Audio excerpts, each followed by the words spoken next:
Депутаттар, урматтуу бүгүнкү жыйындын катышуучулары, урматтуу коллегалар, баардыгыңыздарды учур менен пайдаланып, дагы бир жолу туткан орозоңуздар кабыл болсун, кандай жакшы ой тилек максаттарыбыз болсо, баардыгына Кудайым өзү жеткизсин. Урматтуу депутаттар, күн тартибинин долбоору баарыңыздарда бар, бирок күн тартибинин негиз катары жана алымча кошумчаларды коердун алдында бир маселеге токтоло кетсек. Урматтуу депутаттар, өзүңүздөргө белгилүү болгондой, 2024 жылдын 22 мартында Россия Федерациясынын Москва шаарында Крокус Сити атындагы концерттик залында болуп өткөн кандуу окуя боюнча баардыгыңыздардын кабарыңыздар бар.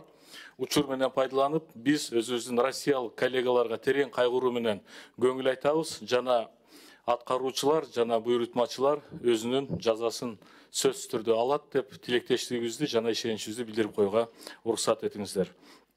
Ошого байланыштуу, урматтуу депутаттар, өзүңүздөр билесиздер, биз жерлерде, жолугушууларда жүргөндө,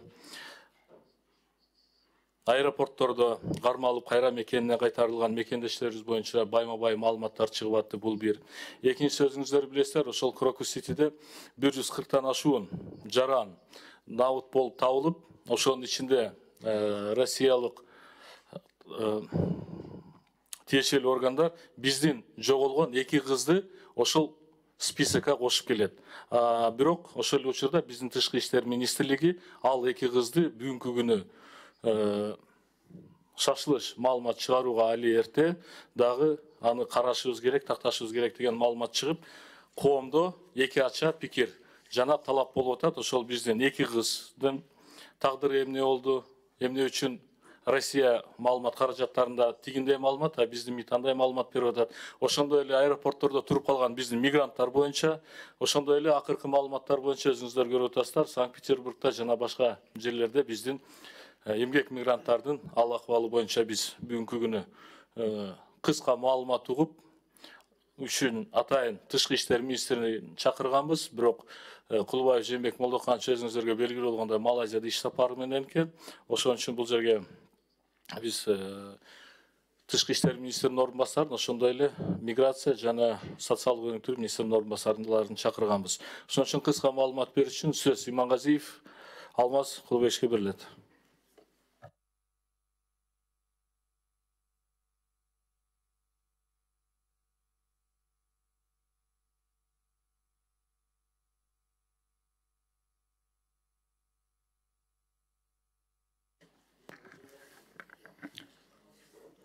Урматтуу Улан Бердибаевич, урматтуу депутаттар, урматтуу жыйын катышуучулары, саламатсыздарбы?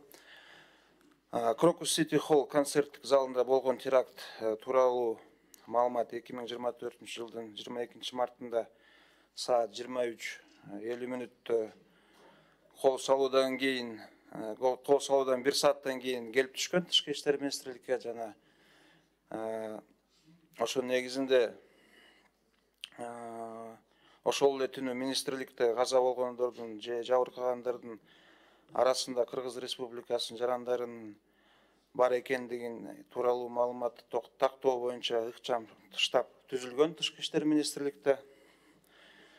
Ошол жерде баса белгилеп кетиш керек, Тышкы иштер министри Жээнбек Молдоканович Кулубаев түздөн-түз ошол кабар алгандан кийин биздин президент менен кабинет министрликтин төрагасы менен жана өлкөнүн башка өлкө жетекчилери менен байланышта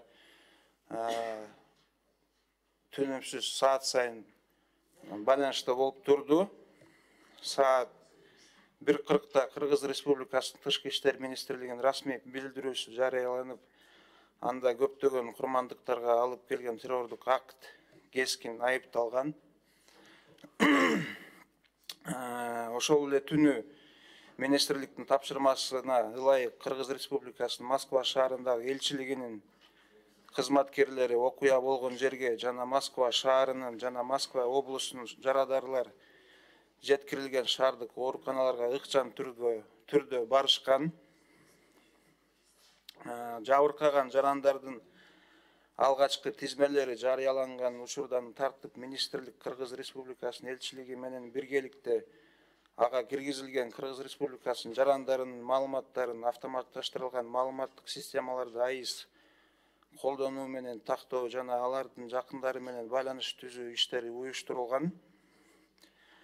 Ошондой эле Москва шаарындагы бардык оперативдүү кызматтардын расмий сайттары жана ишеним телефондору аркылуу жабыркаган деген делген Кыргыз Республикасынын жарандары. Алмаз Кулбекович, ал дежурный маалыматтарды бардыгыбыз билебиз. Сиз бизге ошол жогоруда айтылып өткөн миграция боюнча, мигранттар боюнча, аэропорттого кармалган боюнча, сыртка чыгарылып аткан боюнча, баягы 2 кыз боюнча конкреттүү түрдө эле кыскача айтсаңыз, бизде дагы күн тартибибизде башка маселелер дагы бар, ошолорго дагы өткөндөй болойлу. Жарайт, урматтуу Улан Бердибаевич, кыскача жөнөкөй тил менен айтылганда, ошол түнү жана кийинки 2-3 күн ичинде биринчи маалымат негизинде 2-3 жаран изделүүдө каралган.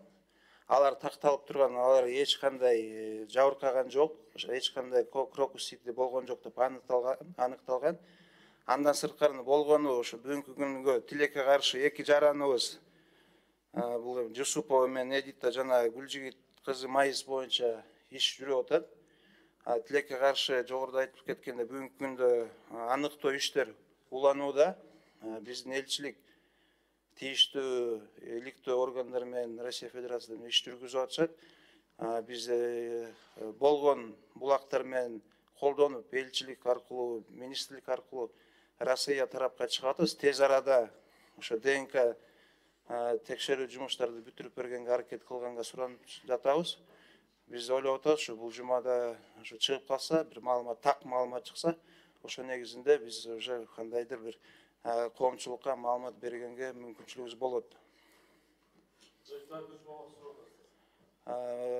Ошого барып калат го деп ой кетип атат да. Себеп аякта өзүнүн ички процедуралык жумуштары бар, иликтөө.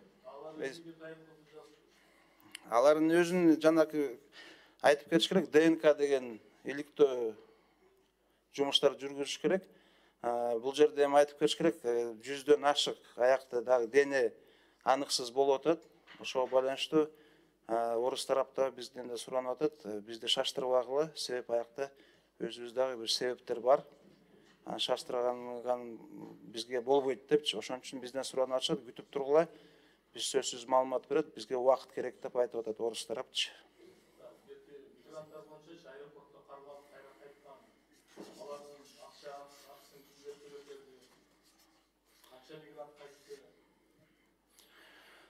Негизи ошо террористтик акт болгондон кийин 23 марттан баштап Москвадагы аэропорттордо айрым биздин жарандарыбыз ошондой Кыргызстанга кайтылды.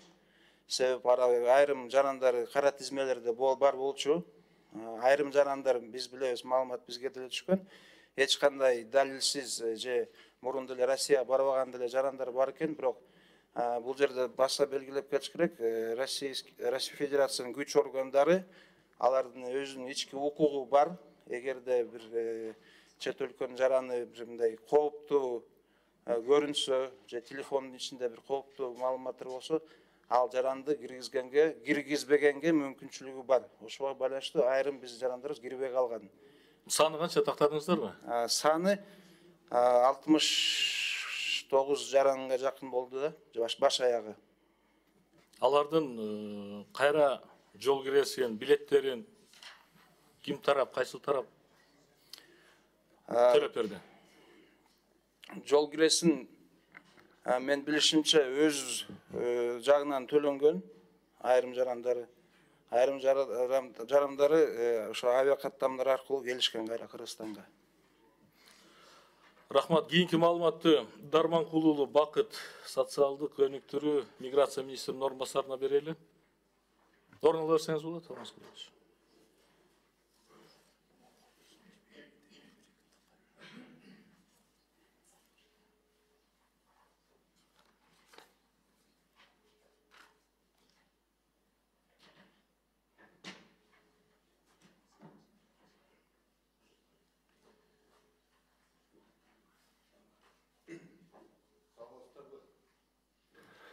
Саламатсыздар, урматтуу депутаттар, урматтуу Улан Бердибаевич, урматтуу катышуучулар. Бизде деле негизинен ушул эле маалымат. Биздин Россия Федерациясынын өкүлчүлүгүбүз Кыргыз Республикасынын Москва шаарында элчилиги менен бирдикте ушул иштерди алып барып атат. болгон бир эки кошумча ушу Крокус Ситидеги окуядан кийин миграциялык мыйзамдарда, федералдык мыйзамдарда бир аз өзгөрүүлөр кирген атат, татаалдашуулар болгон атат. 3 апрелге Вячеслав Володиндин инициативасы менен бир рабочий группа түзүлгөн атат. Ошол мыйзамдарга бир ужесточение киргизебиз деген маалымат бар да бизде.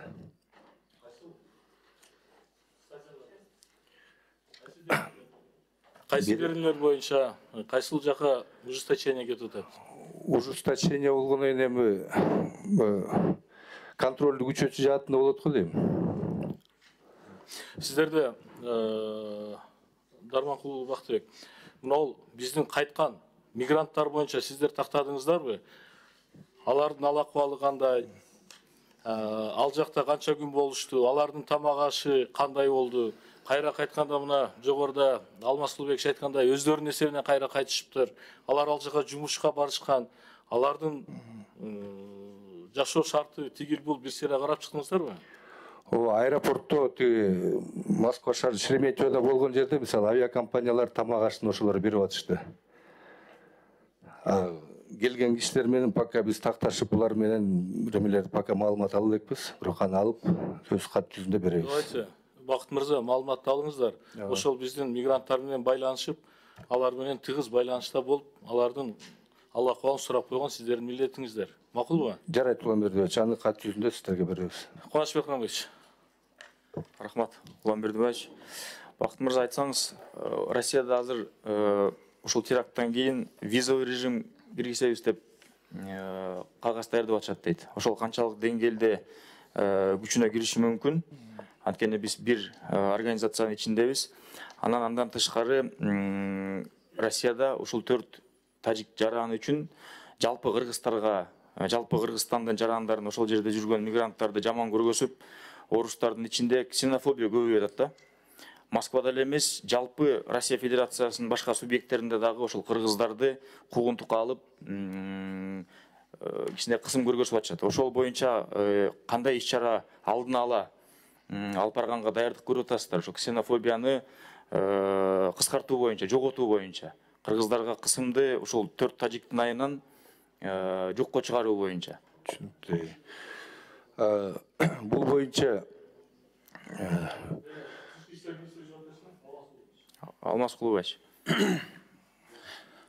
Саламатсыздарбы, урматтуу Кубанычбек Карганбекович, туура маселе көтөрдүңүз. Бүгүнкү күндө айрым россиялык саясатчылар жана депутаттар бул маселени көтөрүп атат. Виза режимде киргизүү боюнча, бирок мен ойлойм, бул Кыргызстан бул тийиштүү эмес го деп маселе. Себеп сиз өзүңүз айтып кетпедиңизби? Бир нече ЕЭП алкагында дагы биз бир уюмда болуп атабыз. Бул бир. Экинчиден, ксенофобия боюнча ооба бул террористический акттан кийин аябай көп мындай башка улуттарга каршы мындай настроениялар болуп жатат. Аны биз караштырып атабыз. Бул жакта Тышкы иштер министрлиги жана биздин элчилик тынымсыз жумуштарды жүргүзүп атат. Тышкы иштер министрлиги Россиядагы кызматкерлер менен, кесиптештер менен кезгүүлөрдү өткөзүп атабыз. Кыскача айтканда, бул виза режим Кыргызстан тарапка колдоно албайт го деп ой бар. Бул эми жанагы сиз айткандай бир айрым эле бир эки депутат айтылууда, мындай чоң колдоо алына элек бул российский Госдумадачы. Ксенофобский настроение боюнча бул эми тилекке каршы болот. Бул негизинде биз да андай жумуштарды жүргүзүп атабыз. Бир аз мурун ошо ички иштер министрлиги менен да кезигүү болуп өттү Москвада. Биздин элчилик да аякта кезикти. Бул жерде дагы белгилеп кетиш керек.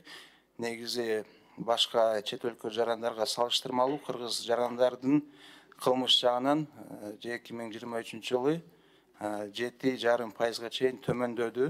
Бул биз ойлоп атабыз жакшы белги. Ошол негизинде биз жумушту улантабыз Россия тарапы менен.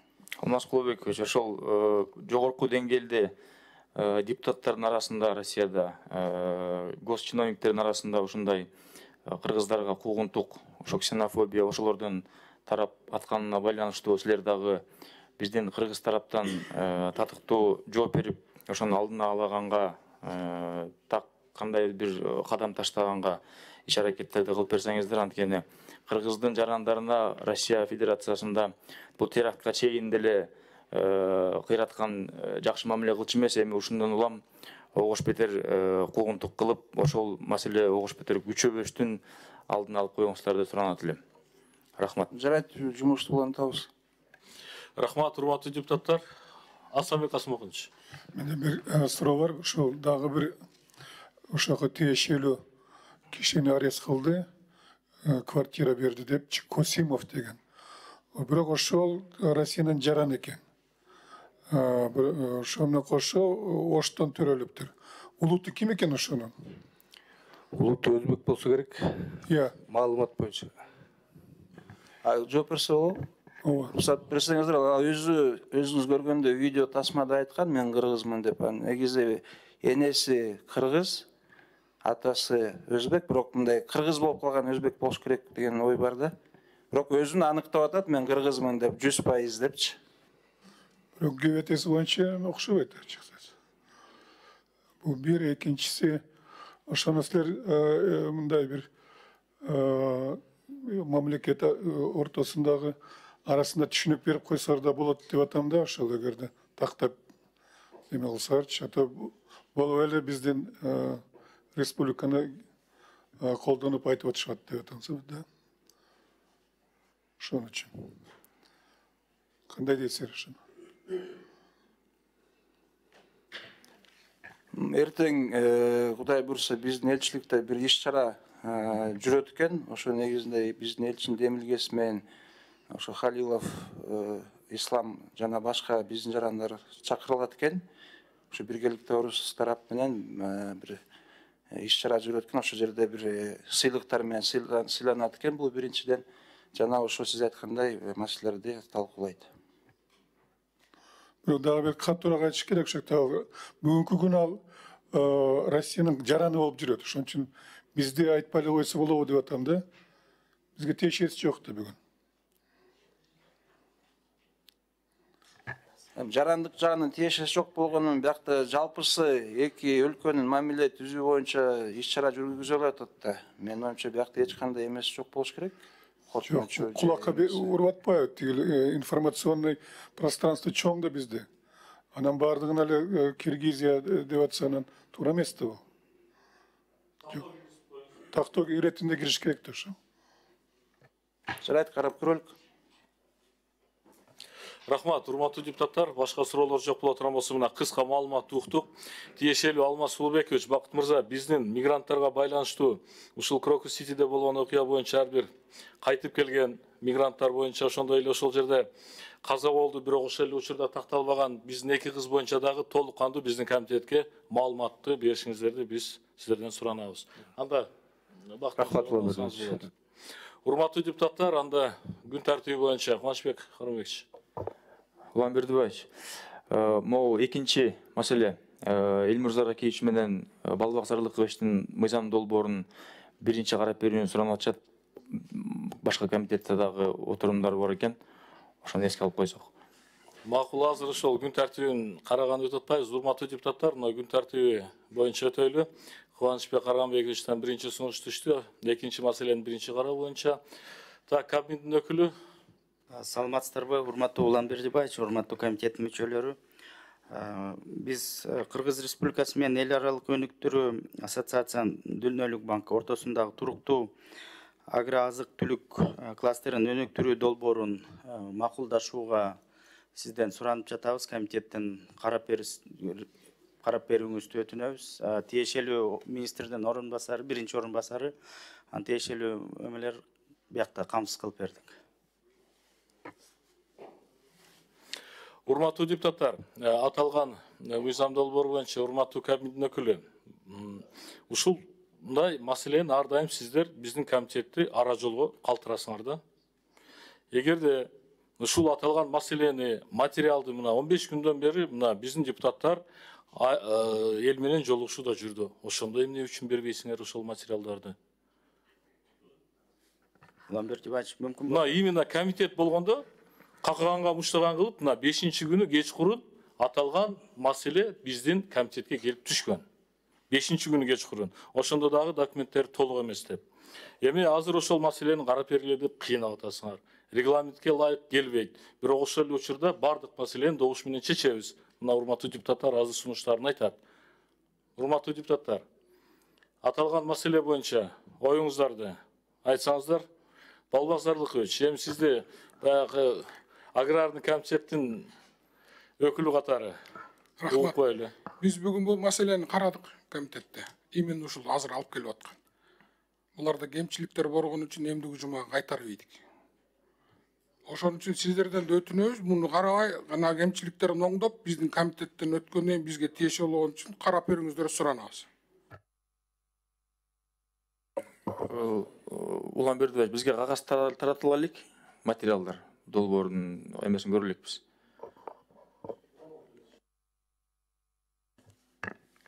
Саламатсызбы, урматтуу депутаттар, урматтуу чакырылгандар. Уланбердиевич, сиз туура айтасыз.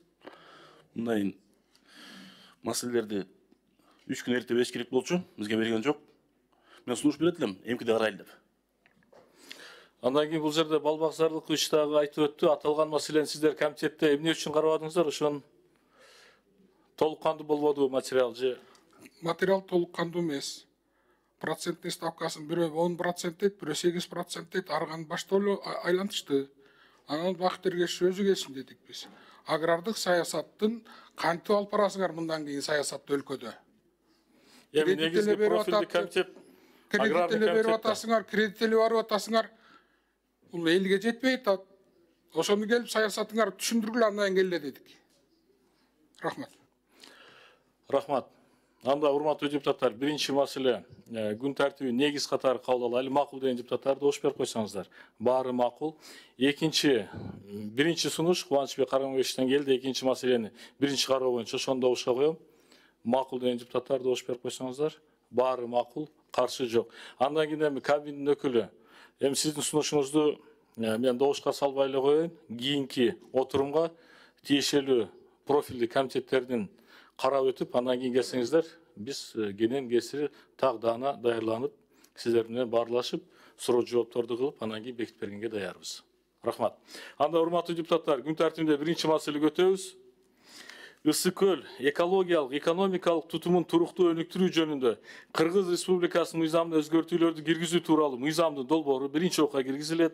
Демилгечилер биздин коллегалар Түлөбаев, Балбак Зарлыкович, Сатыбалдиев Элмузар Акиевич, Сыдыков Бактыбек Үсенович. Баяндамачы Балбак Зарлыкович, сөз сизге берилет. Рахмат, урматтуу төрага, урматтуу депутаттар. Ысык көл экологиялык жана экономикалык туруктуулугу өнүктүрүү жөнүндө Кыргыз Республикасынын мыйзамына өзгөртүүлөрдү киргизип атабыз. Муну эми буяктан окубай эле кыскача эле айтып түшүндүрүп берсем. Биринчиден, жер сатылбайт. Жер кодексинде белгилүү, жарандар, чет өлкөлүк жарандарга жер сатылбайт, жер кала берет. Мисалы, Бишкек шаарында жана башка райондордо, башка областтарда чет өлкөлүк жаран келип туруп, жерди убактылуу мөөнөтү менен алып, анын үстүнө үйдү салып туруп, мүлкүн сатса болот. Бирок Ысык көл областында мындай болбой калган да. Эмне себептен болбой калган, кандай себептер менен болбой калган биз түшүнбөйбүз. Ал эми биздин жарандар дүйнөлүк, мисалы Ниццадан, Анталиядан кыргыз жараны барып, курортный зоналардан мүлк алса болот, а биздин Ысык көл областында андай болбой калган. Бул жерде дагы бир нерсени айтып кетейин. Айыл чарба багытындагы мамлекеттин менчигиндеги жерлер негизи эле жер, дагы бир жолу айтайын, жер сатылбайт, бирок үстүндө курулган пансионаттардан, ар кандай квартиралардан чет өлкөлүк жаран келип мүлк алса болот. Биз ошону гана башка жерден, Кыргызстандын башка аймактарында болгондо Ысык көл областы үчүн гана берип коюңуздар суранып атабыз. Себеби бул туризм инфраструктурасын өнүктүрүүгө, туризмди өнүктүрүүгө бир багыт ачат, бир алдыга дагы жылыштар болот деген ойдобуз. Эми бир мисал айтайын. Аэропортко, Манас аэропортуна келип түшкөн, мисалы, Бостериде 2 комнатасы, квартирасы бар бир казак жараны Ысык көл Бишкек аэропортуна келип конгондон баштап, Ысык көлгө чейин бардык жерден өзүнүн акчаларын коротушат алар. бензин төлөйт, жолдон тамак ичет, көлгө түшөт, көлдөн чыгат, ошол элдин жумурткасын алат, продуктсын алат, азык түлүгүн алат, ар кайсы чыгат, Семеновскийге барат, Караколго барып ашленку жейт, ар кандай. Эми ошол эле бир эл адам Ысык көл областында канчалаган туризмге өзүнүн акчасын салымын кошот. Элдер биз туризмди тартыш үчүн бирден бир себеби ушул мүлк ээлерине уруксаат берип койсоңуз деген ойдобуз да. И еще андан тышкары Ысык көлдө азыр көптөгөн туристтик жерлер салынып атат. Кандайлаган мына мисалы азыр Каркырада, андан кийин Ысык көлдүн жээгинде туризмди отелдер, башка гольф клубтар, ар кандай нерселер салынып атат. Ошого да бул чет өлкөлүк жарандарды инвестицияны тартууда бир кандайдыр бир жардам болобу деген түздөн түз оюбуз бар. Экинчиси, мына президенттин указы чыккан пляждарды ачуу боюнча. Ошол пляждарды ачуунун ушул жерде мыйзамда кээ бир жерлери бар экен, ошолорду алып коюшубуз керек болуп атат. Президенттин указына төп келтиришибиз керек болуп атат. Президент указ чыгарды, бирок бул мыйзамда, ошол указга бул мыйзамда жазылып калган, биз ошону гана алып коюуну сиздерге сунуштап атабыз. Кыскача айта турганым ушул, урматтуу депутаттар, Ысык көл областынын туризмин өнүктүрүүдө бул чоң салым кошот деген ойдомун. Колдоп берип коюңуздарды суранам. Рахмат. Рахмат, Рысбек Исламович. Чоң рахмат, Улан Бердібаевич. Урматтуу депутаттар, урматтуу бүгүнкү жыйын катышуучулары, бул балбак зарлыгыбыз, бул эми сиздин мыйзам долбооруңуз абдан жакшы экен. Ошол биздин Ысык көл өрөөнүнү өнүктүрүү багытында, ошол эле учурда инвесторлор тартуу багытында экен да. Мамлекетке абдан жакшы салым кошот да, бул мыйзам долбоору өтүп калса. Анан мен урматтуу кесиптештер эми суроо бербей эле колдоп койсок жакшы болот эле. Суроо талкуулабай эле эми биздин кесиптештер алып чыккан мыйзам долбоору болуп атат. Тактоо үчүн суроолор бар дейт, уруксат берели. Рахмат, макул. Рысбек Исламович. Элдар Нурланович. Саламатсыздарбы, урматтуу депутаттар, урматтуу Балбазарлыкович. Сиз айтып атасыз, мына пляждарды азыр билесиз да, эч кандай тоскоолчулук жок, баардыгы өтө алат, туурабы? Бирок ошол эле кезде ал жерде бир көйгөй жаралып атат да, алар каралбай калды. Мына биз өзүбүз деле байкап атабыз, мурдагындай болуп, ал жерде баягы тосук болгондо, ошол жерде ошол пансионат өзү тазалачу. Азыр карас, вообще эчим карабай калды. Ошол маселени кантип чечебиз деп, бул мыйзамда ошону киргизсек болобу? Элдар Нурланович, бул президенттин указы чыкканда, биз ошол указдын негизинде бул жердеги статьяларды гана алып коюп атабыз. Эми пляж, мен жеке сиздин оюңузга мен жеке оюм менен айтып берейин. Ысык көл областында губернатор болуп иштеп турганда мен мындай баштаган бир ишти. Муниципалдык пляждарды ачыш керек. Ар бир пансионаттын жанында муниципалдык пляждар бар. Өкмөт, эгер биз бизнести колдойлу десек, бизнеске жардам берели десек, ошол муниципалдык пляждарды өзүбүз карап, өзүбүз иштетип, бизнес иштеткенде эле ошол муниципалдык пляжды иштетсек гана биз иретке келтире алабыз. Ал эми частный бизнес өзүнүн жолун өзү таап алат. Биз альтернативалык жанында любой пансионаттын жанында муниципалдык жерлер бар. Ошону биз туура жакын иштетишибиз керек да. Муну губернатор кылыш керек, ошол райондун акими кылыш керек. Анан жана туризм фонду деп азыр Кудрет Тайчабаров назначение болбоду, ошол фонд аркылуу жардам беришибиз керек буларга. Ошондо гана алдыга жылабыз. Балбазарлыкович, маселе башка да болуп атпайбы? Бул жерде каражат да болуп атпайбы? Ошол каражат жок болуп атпайбы эч кимисинде? Каражат бар. Ысык көл өнүктүрүү фондуна 800 миллион сом жатат. Анда ошолордон бөлүп туруп ошол конкретно ал жакта болсо техника алып бериш керек. Ар бир пляжга ал билесиз да, протяженности канча? 100 километрге жакында. Ошолорго бөлүп ар бир мына чоплантага өзүнчө бир техниканы алып берип, теге бостерге өзүнчө тазалаш керек да аларды. Ал каралбай калып атпайбы? Ошондуктан мен сизге айтат элем, ушуну коргоо боюнча дагы, ушуга киргиз, коопсуздук боюнча дагы киргизип койсок да жакшы болот да, муга киргизсек болобу азыр, урматтуу? Мен мыйзам авторлорунун бири катары айтып коеюн. Буну Балбазарлыкович туура айтты, буну жергиликтүү бийлик өзү кылат, бирок биздин мыйзамга бунун тиешеси жок. Бирок кааласаңыз, Элдар Нурланович, экинчи окууга сунушуңузду бериңиз кат жүзүндө. Ушуну карайбыз. Рахмат, маселе абдан туура. Анан мен айтып койдум. Бирок каражат бар көлдө. Эгерде биз могу мыйзамды кабыл алсак, көлдүн каражаты мындан да көбөйөт. Ооба, дагы бир кошумча менде бир сунуш бар эле. Бул жерде мына 32-чи беренеде транспорт деген бар экен да. Мурда өзүңөр белгилүү болгондой, биз баягы көлгө баратканда 20 сомдон биз төлөп кирчүбүз деп турабы. Анан не себептен ал ошол каражатты алып койду, мен билбейм, бирок ошону кайтарып кылып койсок мен жакшы болот деп ойлойт элем да. Ал жакта эми баягы Сиз экопост боюнча айтып атасыз. Экопост боюнча айтып Кудай атасыз. буюрса, аны бул мыйзамга киргизбей эле Ысык көл областынын губернатордун буйругу менен кылса болот. Жакында кылабыз дегенде ой пикир бар, кичине күтө туралычы Элдар Нурланович. Мен сүйлөштүм, жакында кайра алып келебиз дегендей кылып атышты. Ошол кошумча каражат болсо мен ойнойт элем дагы бул ушул көйгөйдү мына пляж боюнча тезирээк чечет элек деп. Рахмат. Бирок мен урматтуу коллегалар, Ысык көл областынын губернатору эмесмин. Бирок укканымды айтып атам. Ошон үчүн жарайт. Эми сиз мыйзам долбоорунун автору болгондон кийин анча мынча жоопкерчиликти алып жооп беришке да туура келет. Жарайт. Рахмат. Кийинки сөз Кубанычбек Ырымбекович. Рахмат. Балбақсар Алыкович, мен албетте колдойм бул мыйзамды. Ошо менен бирге Гражданский кодексте бизде мындай айтылганда, недвижимое имущество является неотъемлемой частью земельного участка депчи. Анан сиз айтып атпайсызбы, жер сатылбайт деп. Бирок үстүндөгү имарат сатыла турган болсо, ал жер менен бирге болсо, башка чет элдик жарандарга өтүп кетишинен коркунучу кандай болот?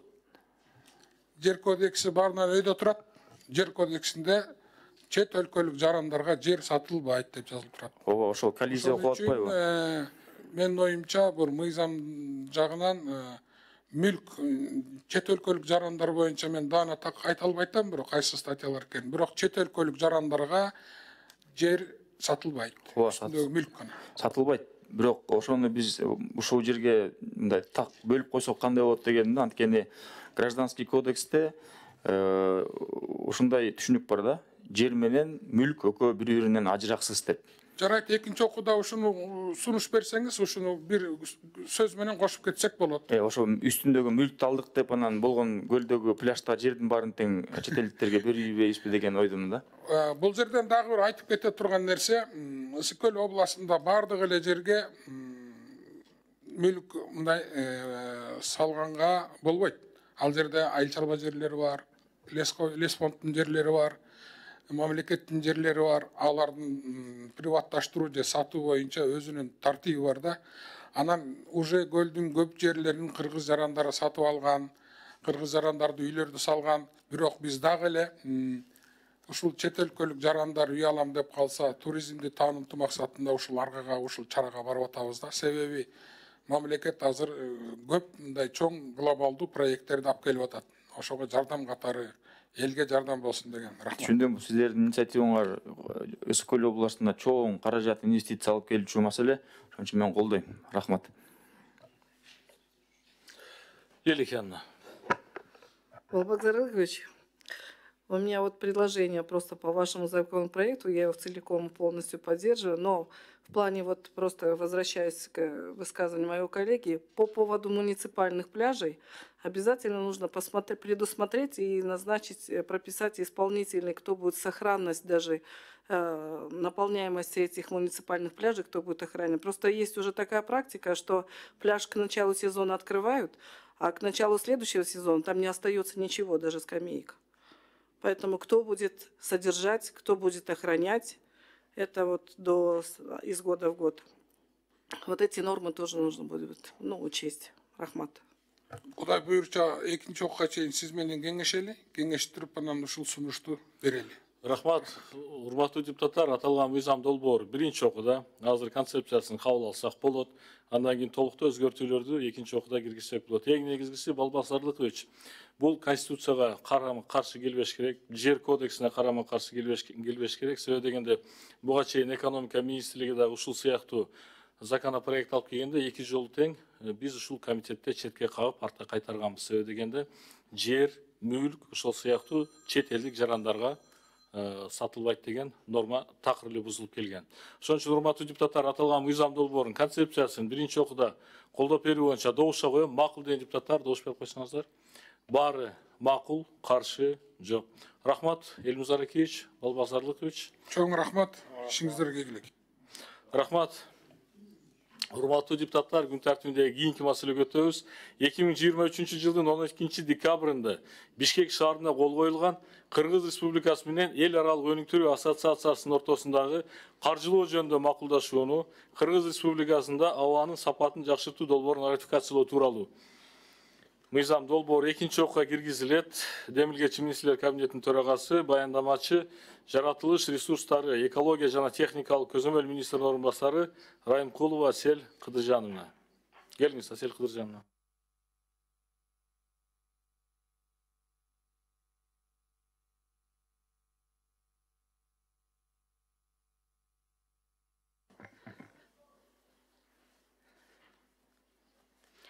Саламатсыңар, урматтуу Улан Бердибаевич, урматтуу депутаттар.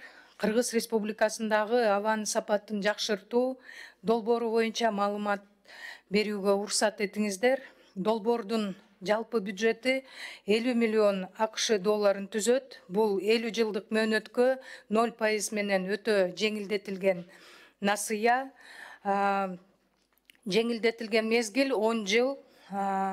Аткаруучу агенттик болуп, бул Кыргыз Республикасынын жаратылыш ресурстары, экология жана техникалык көзөмөл министрлиги, долбоордун биргелешип аткаруучулары Кыргыз Республикасынын каржы министрлиги, Бишкек шаарынын мэриясы, Кыргыз Республикасынын өзгөчө кырдаалдар министрлигине караштуу гидрометеорология боюнча агенттиги.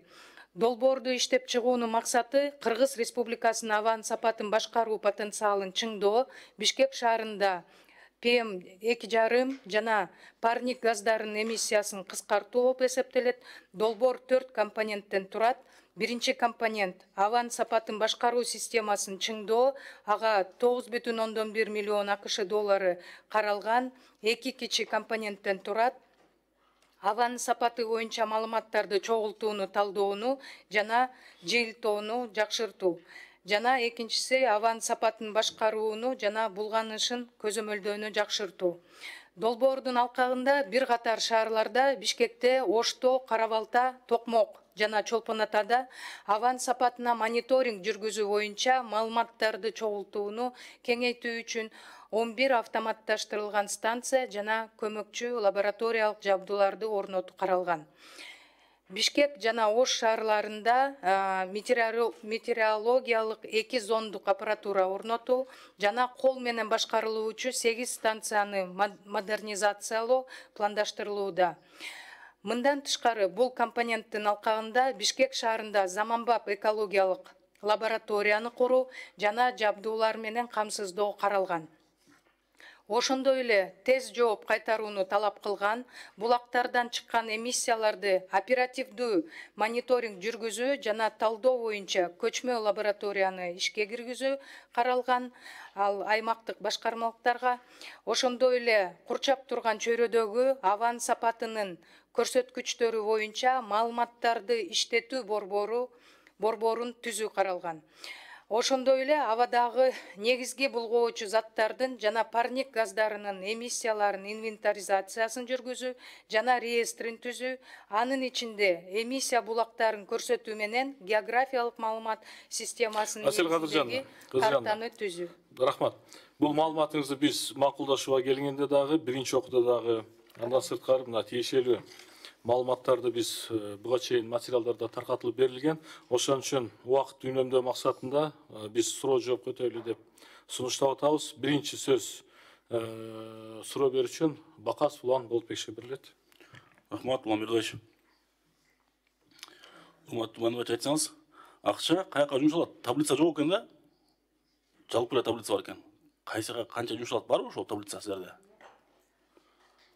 Акча каражаттары негизинен бул экиге бөлүнүп калыптыр. Бул деген консультациялык жана кайтарылуучу каржылык жардам субзайм. Бул деген 31 миллион 800 миңди түзөт. Андан кийин товарлар жана консультациялар кызматтары деп 7 миллион 505. Консультациялык кызматтарга 2 миллион 480. Иштерге 6 миллион 950, каралган. Ошонун таблицасын бизге берип коесуз бирок. Бизде жок экен. Мейли берип коелу. Алдын ала берип. Алдын ала берип коюш керек эле да. Биз караш керек да.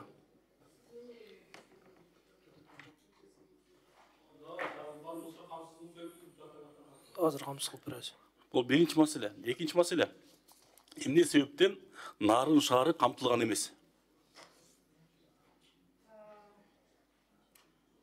Нарын шаары эмне маселе боюнча жана мониторингти Ооба.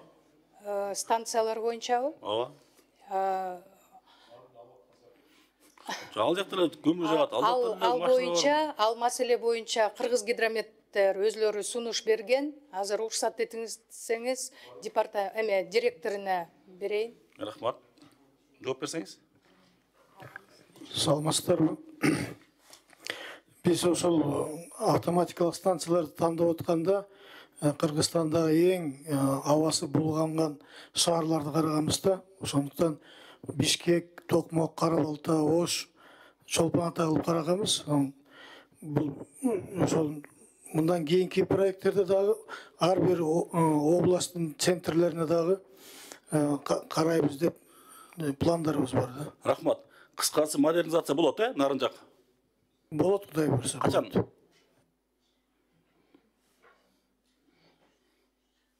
Азыр ошо донорлор менен да сүйлөшүп атабыз. Түнүктө. Үчүнчү суроом. Сиздерде өзгөрүү фондуңар бар, Азыркы күнү жок. Эмне болду фонддорубуз менен? Белгилүү болгондой, азыр териштирүү иштери жүргүзүлүп жатат. Ошого анын функциялары токтолуп жатат да азыр. Түшүндүм. Нарында Салкын Төр деген жаратылыш парк бар, билесизби? Ошол парктын баш жагы Нарын шаарынын элдери, коноктор келген эс алуу жайда. Нарын шаарынын сыймыгы ошо биз сыймыктанган жер ошодо. Коноктор келсе ошо капарабыз, өзүбүз эс алабыз да. Ошол жер азыр каралбай калып, таштан да толуп, каралбай калып, бузулуп, илгерки бойдон калып калды да. Сиздерден суранчы, министрликке айттым эле. Ошол жерди оңдоп түзөтүү иштерин, жаңылоо иштерин, куруу иштерин кылып, элдер эс алып турган жай кылып жасап бере аласыздарбы? Жасап бересизби? Карап көрөлү. Сиздин сунушуңузду карайбыз. Карап ошону жасап бересиздерби? Министрликке айткам, билет өзү. Рахмат. Ооба, карайбыз. Рахмат сизге. Таблица эмне болду? Таблицаны камсыз кылып бериңиздер. Андан кийин Асель Кыдыржан да. Азыр сиз жоопкерчиликти айтып атасыз, эртең бүрсүн Улан Болотбековичти билесиз. Биринчи айтат, андан кийин сурайт эмне болду деп. Ошон үчүн так маалыматты берип жүргүлө. Мүмкүнчүлүгүбүздү карап көрөбүз. Эртең бүрсүн заблуждение киргизбеңиздер да. Ооба. Мүмкүнчүлүгүбүз карап Кийинки сөз суроо үчүн Чыңгыз Азаматовичке берилет. Рахмат, урматтуу төрага. Урматтуу Асель Кыдыржановна. Азыр сиз айтып кеттиңиз, жана мурда таратылган маалыматтарда жазып турат. Пайыздык чен 0% деп. Бүгүн деле айтыңыз. Келишимге карап көрүңүзчү. Каржылоо жөнүндө макулдашуу. Экинчи биринеде 2,05 пунктта кредиттик негизи суммасы ушул макулдашуунун 3-чү теркемесинде келтирилген жабуу графигине ылайык төлөнөт деп жазып турат. Таптыңызбы? Келишимде. Жок, бул келишим, өзү келишимде жазып турат. 3-чү теркемеде жазып турат. 3-чү теркемеде карап көрөлү. 2033 жылдан баштап 2073 жылга чейин 1,25% төлөнөт. Эмнеге силер пайызсыз деп жазып атасыңар, айтып атасыңар? Азыр менде орусча вариант экен. Это основная сумма кредита, подлежащая погашению, выраженная в процентах. Это основная сумма. Основная сумма канча болот? 50 миллионов. Ну, вот из них с 15 декабря 50 миллион доллар боюнча кеп турабы? Сөз ушул боюнча 50 миллион доллардан 1,25% төлөбүз. Турабы? азыр уруксат берсеңиздер, зам министра. Саламатсыз, урматтуу депутаттар, финанс министринин орун басары Татиков Руслан Сатыланович. Чыңгыз Азаматович, бул боюнча бул бир нече жолу суроо берип атасыз. Буга чейин долбоорлор келип атканда да ушул боюнча да суроо бердиңиз, мен да жооп бергем. Бул баягы ченемдик пайыз менен көрсөтүлгөн негизги төлөм суммасы. Же болбосо 50 миллионго берилип атабы? 10 жылы бул деген жеңилдетилген мезгил. 10 жылдан кийин 40 жыл бул негизги сумманы төлөйт. Негизги сумманы төлөгөндө ошону сиз 50 миллионду 1,25-ке көйсөңүз, ошондо пайызы чыгат да. Бул негизги сумманы төлөө, пайыз эмес, негизги сумманы төлөө суммасы. Сиз так жооп бербей атасыз. 50 миллион доллардан 1,25%. Бул канча да кошумча төлөшүбүз керек? Нет, это через, орысча айтып берейинчи анда, 50 лет дается, 10 лет льготный период. После 10 лет это основная сумма 50 миллионов, вот это умножьте 50 миллионов на 1,25, это выплата будет. После 10 лет выплата основной суммы, это выраженная в процентах, а это в сумма будет. Жана аягында канча төлөйбүз? Ошол эле бардыгын 50 миллион эле төлөп беребиз. 50 миллион доллар төлөйбүз. Ооба. Туурабы? Эң туура. Эч кандай кошумча төлөйбүз. Эч кандай кошумча акча төлөнбөйт, пайызсыз. Жакшы.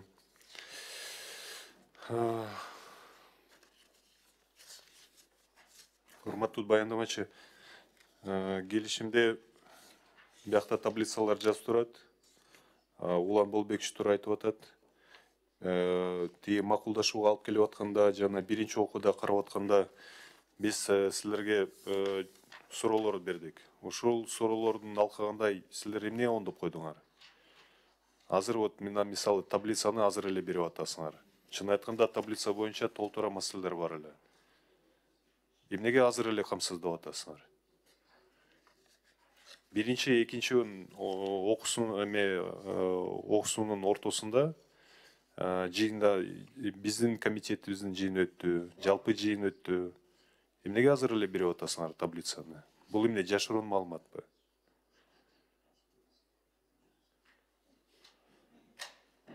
Жок, жашыруун деле маалымат эмес. Вот мисалы биз өткөн жолу силерден сураганбыз, консультациялык кызматтарга канча акчаны төлөнөт деп. Вот мына азыр көрүнтүү болду. 2 миллион 480 миң доллар төлөп атасыңар. Ушул консультациялык кызматтардын алкагында кимге ушундай толтура акча кетип атат? Кимге берейин деп атасыңар? Бул консультационный услугалар ошол 3 компонентке тең каралган, даже 4 компонентке тең каралган. Айтып кетсем, бул мисалы инструмент жанагыл биз өзүмдүн компонентимди айтсам, строительство эколаборатория болуп атпайбы, аякта вот проектно-сметный документациялар каралган. Например, ошо экинчи чистые решения боюнча, отоплениялар боюнча аякта дагы жаңы нерсе да, ошого да консультациялык иштер каралганда, өзүбүздүн жергиликтүү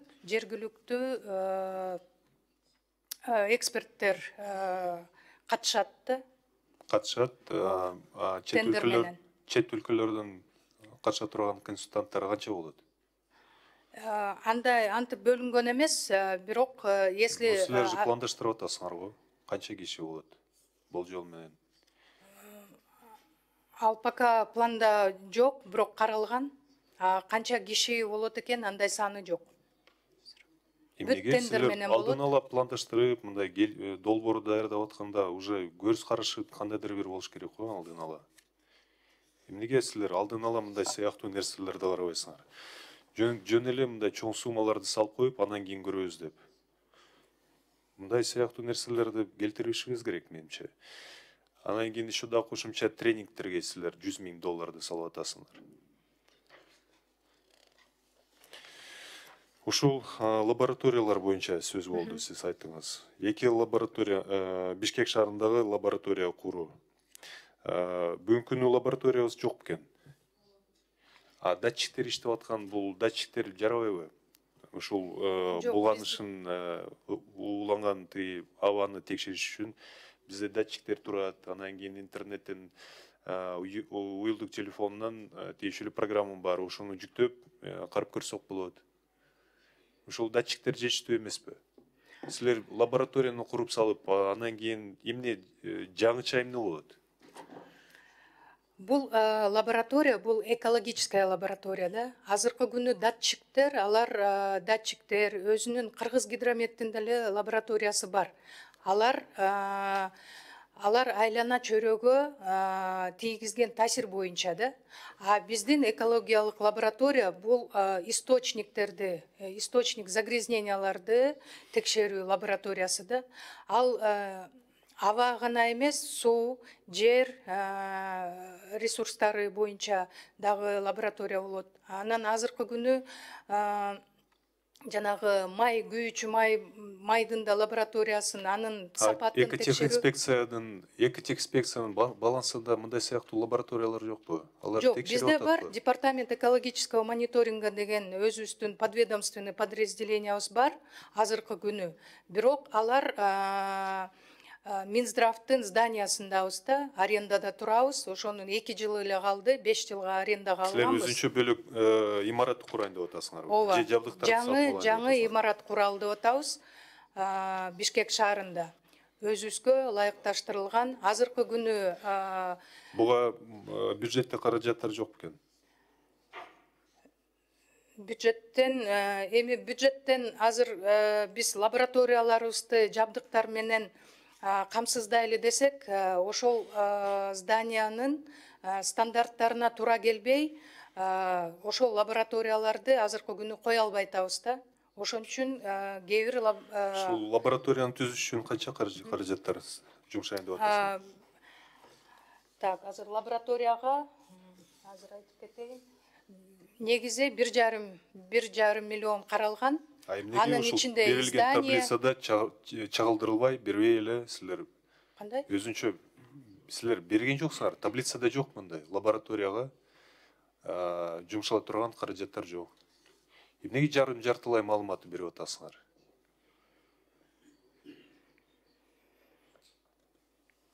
Азыр айтып кетейин, строительство лаборатория 1450 каралган, 1 миллион 450 миң каралган, анын мебелировкасы 500 миң каралган. Итого 2 миллион чыгып атат. Жок, эмнеге таблица толук эмес? Урматтуу министрдин орун басары. Биринчиден бүгүн берип атасыңар, комитеттин убагында берип атасыңар, алдын ала бербей, бул туура эмес. Такыр бул туура эмес. Бул бир. Экинчиси, азыр берип аткан уже таблицада жок мындай маалымат. Эмнеге бербей атасыңар?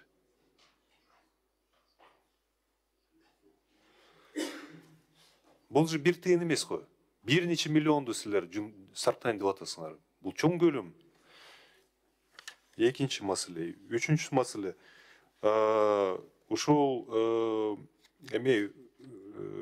ышты буланган эмеси заттарды чыгара турган бир нече булактар бар. Бул ТЭЦ билебиз жакшы. Андан кийин жеке тармакта ушул турган үйлөр, алар ар кандай чеки заттарды колдоп атат.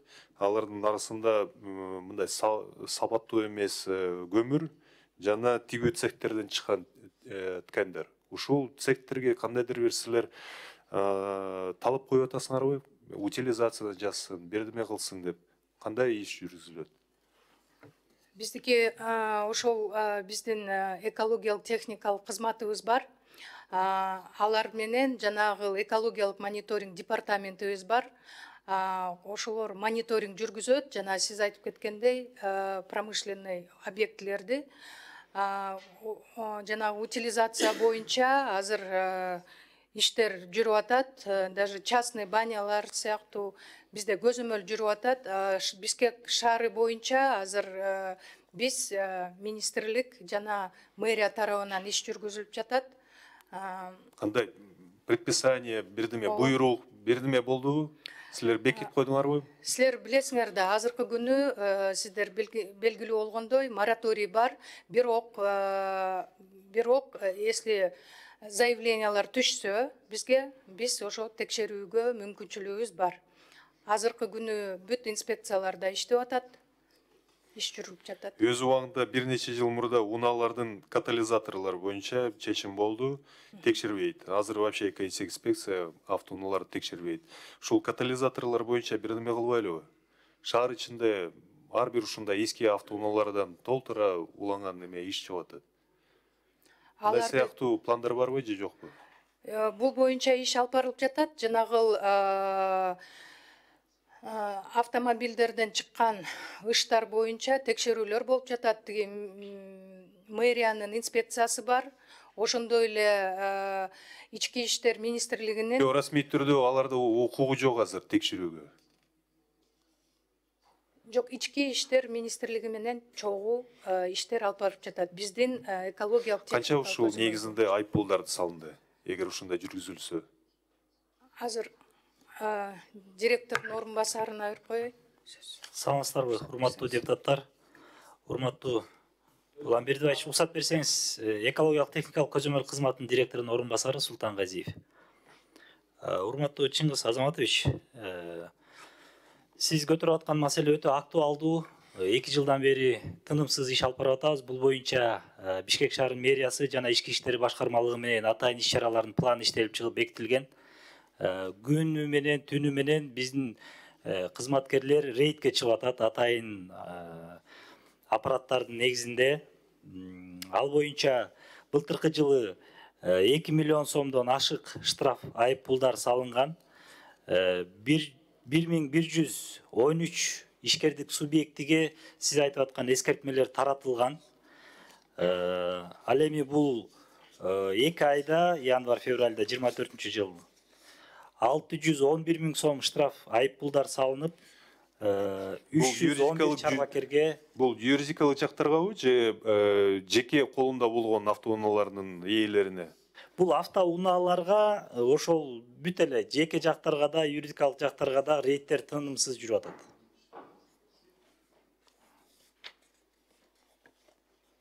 Силер демек 1 жылдан бери ушундай көзөмөлдөп турасыңар, туурабы? Туура. Так, ушул келишимдин алкагында канча бактарды, көчөттөрдү отургузайын деп атасыздар?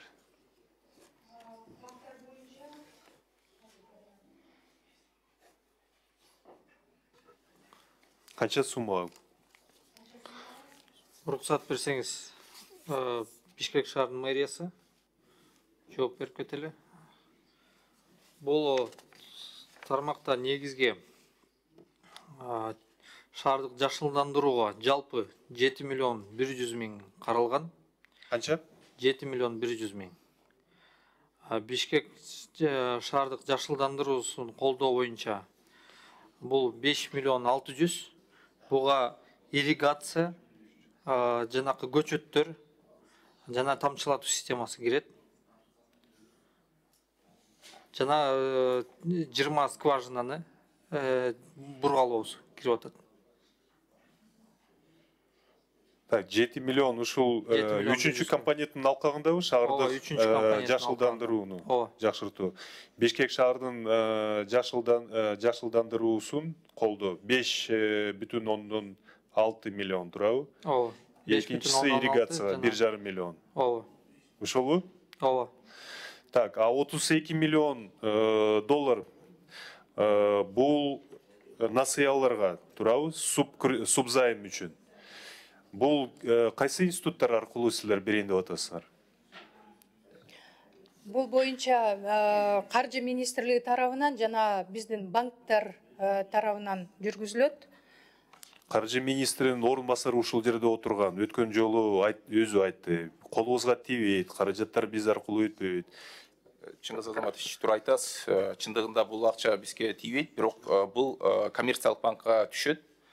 биздин мамлекеттик коммерциялык банктарга, коммерциялык банктар ушу андан кийин каржылайт. Каржылаганды баягы кредитке берилет. Анда азыр баяндамачы туура эмес маалымат берип атат. Ушундайбы? Кандай дейсиз? Туура эмес маалымат берип атат анда. Эми финансы министрлиги ошо биз финансы министрлиги счетту ачабыз, ошо коммерциялык банктар, ошо коммерциялык банкка акча түшөт, ошо коммерциялык банктан андан башка кредит берилет. Каржы министрлиги коммерциялык банктарда счет ачат. Каржы министрлиги. Силер ачасыңарбы? Ошо счет ачыш керек да, счетту ачып туруп ошол жерден анан каржылайт. Айылбанк, РСК банктар. Бул коммерциялык же мамлекеттик банктар? Мамлекеттик, эгерде башкаларда каржылагысы келсе, аларга мүмкүнчүлүктөрү бар, бирок менин оюмча алар барбайт го, пайыздар өтө кичинекей, бул баягы биздин кандай десем, социалдык тармак болуп атат, ошол үчүн башка коммерциялык банктар буга макул болбойт го. Демек эки мамлекеттик банк аркылуу силер таратайын деп атасыңар. Бул Айылбанк жана РСК банк аркылуу, туурабы? Туура. Ошол пландарда туурабы же силер азыр ойлонуп атасыңар бул жагынан? Жок, булар менен сүйлөшкөнбүз, биздин мамлекеттик банктар. Канча пайыз менен берилет? 8% деп атабыз. Бул төмөн деп атасыңарбы? 0,12 менен алып, анан кийин 8% менен берсек, орто жолдо ким алып атат? 7% минимум. Жок, биз деген бул деген доллар менен төлөнөт деп билесиз. 10 жылдан кийин доллар менен кайра кайтарылат. Биз деген муну 3%тан коммерциялык банктарга беребиз. Коммерциялык банктар 5%тан берет. Эмнеге силер анда коммерциялык банктарга берип атасыңар? Мамлекеттик банктар аркылуу пайызсыз эме бербейсиңарбы биз жарандарыбызга? Жеңилирээк болот. Жок, мамлекетке буга чейин 50 миллион долларга арабтардан алына турган каражаттар боюнча исламский принциптер негизинде келишимди алып келип, бул мындай өтө арзан болот деп, бирок ичинде 8-9% менен берейин деп атасыңар. Бул арзан эмес го? Чыңгыз Азаматович, сурооңузду түшүнгөн жоксуз. Эмнеге бир пайызсыз бергиле деп атасыңар? Силер пайызсыз алып атасыңар, бирок 8% менен жарандарыбызга берейин деп атасыңар. 8% орто жолдо бирөөнүн кызыкчылыктары ушул жерде. Тиешелүү банктардын кызматкерлерине, ээлерине акча түшөт. Андан кийин ошо дагы биякта кызыкчылыктар пайда болот. Чыңгыз Азаматович, мындай болот. Сиз билесиз, финансисттер, көбүнчө экономисттер билет, булар деген девальвация болот жыл сайын. 10 жылдан кийин бул сумманы биз кайтарыш керекпиз. Бюджетке жүктөлөт. Ошол үчүн 3%тан ошо финансы министрлиги бюджетке түшөт, бул 3%. Андан башка 5% бул биздин мамлекеттик банктар алып атат. Себеп дегенде булардын операциялык чыгымдары 4% деп айтып атышат да. Ошондо инфляцияга мисалы там канча пайыз бизде негизи соңку 10 жыл ичинде валютабыздын инфляциясы канча болду? 10 жылдыкын азыр айта албайм, бирок сиз өзүңүз билесиз, азыр биздин учетная процентная ставка улуттук банктын 13%, инфляциябыз мына азыр караганда 6%. Инфляция эле мына жылына 6%тан жеп атат. Улуттук банктын учетная ставкасы бул башка нерселерге коюлду. Бул пайыздарды бериш үчүн ушундай эми пайыз коюп атат. Сиз азыр валютанын инфляцияны эске алыш үчүн, эске алып, биз ушундай 8% коюп атабыз деп айтып атасыз. Чыңгыз Азаматович, бул башка эмес, улуттук банк бул деген ошону кредитти 6% айтты. Жок, 13% деп атпайм азыр. Улуттук банктын ключевой ставкасы 13%. Инфляциясы 6%. Ал эми биздин операциялык чыгымдар өзүнүн бар да, элдерге төлөш керек. Ошол үчүн мамлекеттик банктар ошол үчүн макулдугун берип атышат. Башка банктар ага макулдугун бербейт. Менин оюмча катышса бизге жакшы болмок. Карасаңыз, ипотеканы мамлекеттик ипотекалык компания бүгүнкү күнү 4-6-8% негизинде каражаттар берип атат жарандарыбызга. Андан төмөрөк пайыз менен берилет. Эмнеге ушул жерде силер мындай жогорураак пайыз менен берейин деп атасыңар? Чыңгыз Азаматович, ипотекалык компаниялар, башка компаниялар, алар ушундай шарттар негизинде каражаттар алышты. Былтыр, мисалы, парламент аркылуу 100 миллион долларга насыяны алдык. өттү бул келишим. Ошол жакта как раз мындай сыяктуу нерселерге каражаттар көрүнгөн болчу. Төмөн пайыз менен берип атат. Эмнеге айырмасы ушундай? Чыңгыз Азаматович. Силерде ушул жерде кызыкчылыктар бар бекен? Кайсы кызыкчылыктарды? 8% азыр пайыз менен берип атасың. 8 мен айтып атпайм, 3% финансы министрлигине бюджетке түшөт. 3%. Макул. 5% мамлекеттик өзүнүн банктар алышат. Анын өзүндөрдүн чыгымдары бар да, азыр өзүлөр жок. Анда 6% чыгып атат. Анда 6% менен бербейсиңарбы? 6% болгондо, мисалы биз 3% деп атабыз, чыгымдары 4% болуп атпайбы банк, мамлекеттик банктардын. Аларда пайда табыш керек деп атат да. Эми бирок алар бияктан пайда да тапкан жокчуларчы. Экологиялык маселелер негизинде кандай пайызы менен көрөйүн деп атат. Башка негизинде операциялык мындай нерселер жасап атат. Былтыр аябай жакшы киришиси болду банктардын. Башка негизинде каражаттар берсин. Бул жерде биз эме социалдык долбоорду ишке ашырайын деп атабыз. Атайын социалдык долбоор. Социалдык долбоор болсо, тиешелүү төмөн пайыз менен жарандарыбызга беришибиз керек. Чыңгыз Азаматович, эң туура айтасыз, бул социалдык долбоорду ошол үчүн буга чейин Дүйнөлүк банк менен сүйлөшүп атканда алар 12% дешкен. Биз ага карабай жок бул социалдык долбоор деп, ушу 8%га чейин түшүрдүк. Жок, мейли башка эл аралык уюмдар бизге ар кандай сөздөрдү айтат. Биз өзүбүз моюнубузга алып атабыз. Анан кийин биз төлөп беребиз. Кандай банк болсо алар төлөбөйт, биз төлөйбүз, кыргыз тарап төлөйт. Чыңгыз Азаматович, бул финансы министрлиги төлөйт. Ошол үчүн биз ошо 3%ды калтырып атабыз. Себеп дегенде муну төлөш керекпиз. 10 жылдан кийин буларды билесиз. Девальвация деген бар, инфляция деген бар. Ошону карап атабыз. Бул жагынан карап көрүңүздөр, 8% өтө мен жогору менимче. Ооба. Ошо болду, башка маселелер жок. Эме таблица боюнча толук маалымат берген жок бизге, урматтуу. Бул жагынан маселелер чыгып атат. Биз башынан баштап бул суроолорду берип, бүгүн комитеттин алкагында берип атат. И то ушул таблицада карасак толук маалымат жок. Сөз түрдө талкуулап тактайбыз. Кубанычбек Калганбекович. Рахмат, Улан Бердибаевич. Урматтуу Айнур айым, айтсаңыз, баягыда бизге чынында таптакыр башкача маалымат берип берсер. Таптакыр башкача эмес, бирок мындай кыскартылган, көрүнбөгөн маалымат берип коюп турсуздар да. Негизинен $50 миллион биз абдан сонун кредит алып атабыз. 0% менен. Абдан керектүү кредит, бирок бул кредитти биз деген баягы алдын алууга жумшабай, ушу болгон нерсени мониторинг кылабыз дегенге жумшалып атат да. Ушул $50 миллион биз экологияны мониторинг кылабыз детирбей, экологияны бузулбашына жумшасак кандай болот эле? Экология бузулуп атканды мониторинг эткендин эмне кереги бар? Экология бузулбаганды карашыбыз керек да жалпысынан, туурабы? Негизинен. Анан бул $50 миллион биз бияка оборудование алабыз, тияка жабдык коебуз, тиги жерге имарат курабыз. Анан экологиябыз бузулуп кете берет. Ошону биз деген мониторинг этебиз деген бул экология министрлигинин түзмө-түз функциясынын карама-каршылыгы болуп атпайбы? То есть $50 миллион жакшы кредит тартып келип атабыз, бирок биз туура эмес багытсыз максатта колдонуп атабыз могу жердечи. Мисал үчүн, мына бүгүн кагаз бердиңер.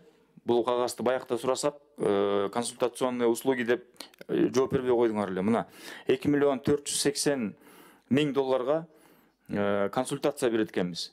Экология министрлиги бул консультация бере турган адамдардан билим деңгээли пасыракпы? Булар обязательно консультация бериш керекпи? Же Кыргызстанда бизде 100 000 деген абаны бузуучу предприятияларыбыз барбы? Болгону бир ТЭЦибиз бар го.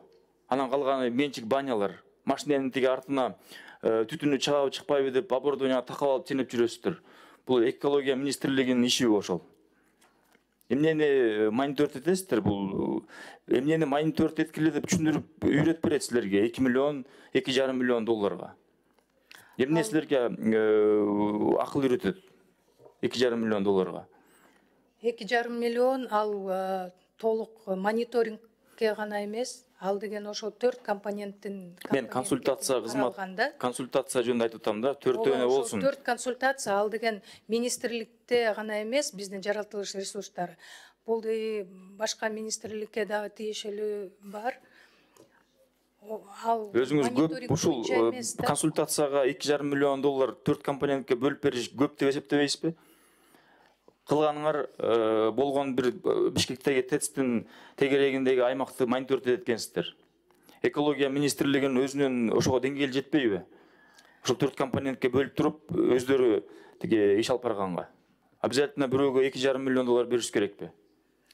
Мониторингти министрлик жүргүзбөйт, ал деген экологиялык мониторинг жүргүзөт да, Кыргыз гидромет жүргүзөт. Силер экология эмессиңерби?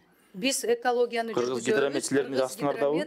Өзүнүн мониторинг жүргүзөт. Кыргыз гидромет Минздравда эмес да туурабы? Же МВДда эмес да? МЧСке карайт.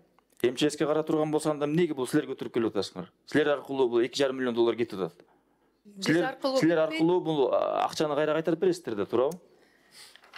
Бул боюнча 2 ОРП иштейт, 2 ОРП. Сиз ОРПны мынтип атасыз. Отдел ОРП МЧСке бересиз деп атасыздар. Бир ОРП бизде болот, министрликте, бир ОРП каржы министрлигинде болот. Эмне МЧСте деп атасыз анда? Кыргыз гидромет МЧСке карайт да. Жок, бизде деп атпайсызбы?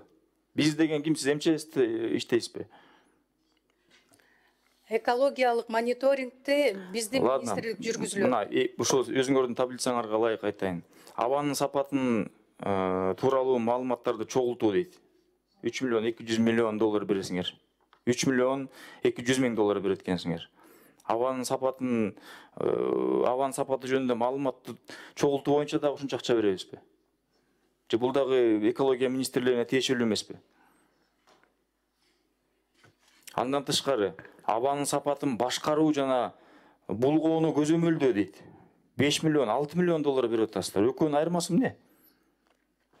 Ошо мен азыр өзүмдүн докладымда биринчи компонентте эле токтотуп коюшту. Негизи ошол биринчи компонентте 2 подкомпонент каралганда, бирөөсү Кыргыз гидрометке тиешелүү. Ал айлана чөйрөнүн мониторинги. А экинчи подкомпонент бул экологиялык мониторинг, бул жанагы источник загрязнениядан. Айырмабыз ошондо. Асель Кыдыржановна, силер 2 министерствого 2 компонентти бөлүп туруп, бир ишти аткарып, анан бир министерствоңар 3 миллион, бир министерство $6 миллион алып атасыңар. Экөөңөр бир эле иш аткарып атасыңар.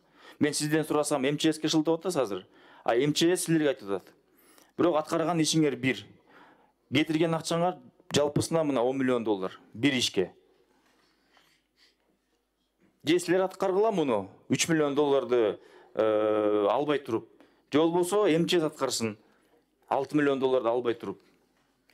Бул деген акыр аягы берилчү акча да, туурабы? 0% десе эле бизге бекер берген жок да. Эртең бул биздин жарандардын мойнуна түшкөн акчаны беришибиз керек болот. Бекер болсо дагы.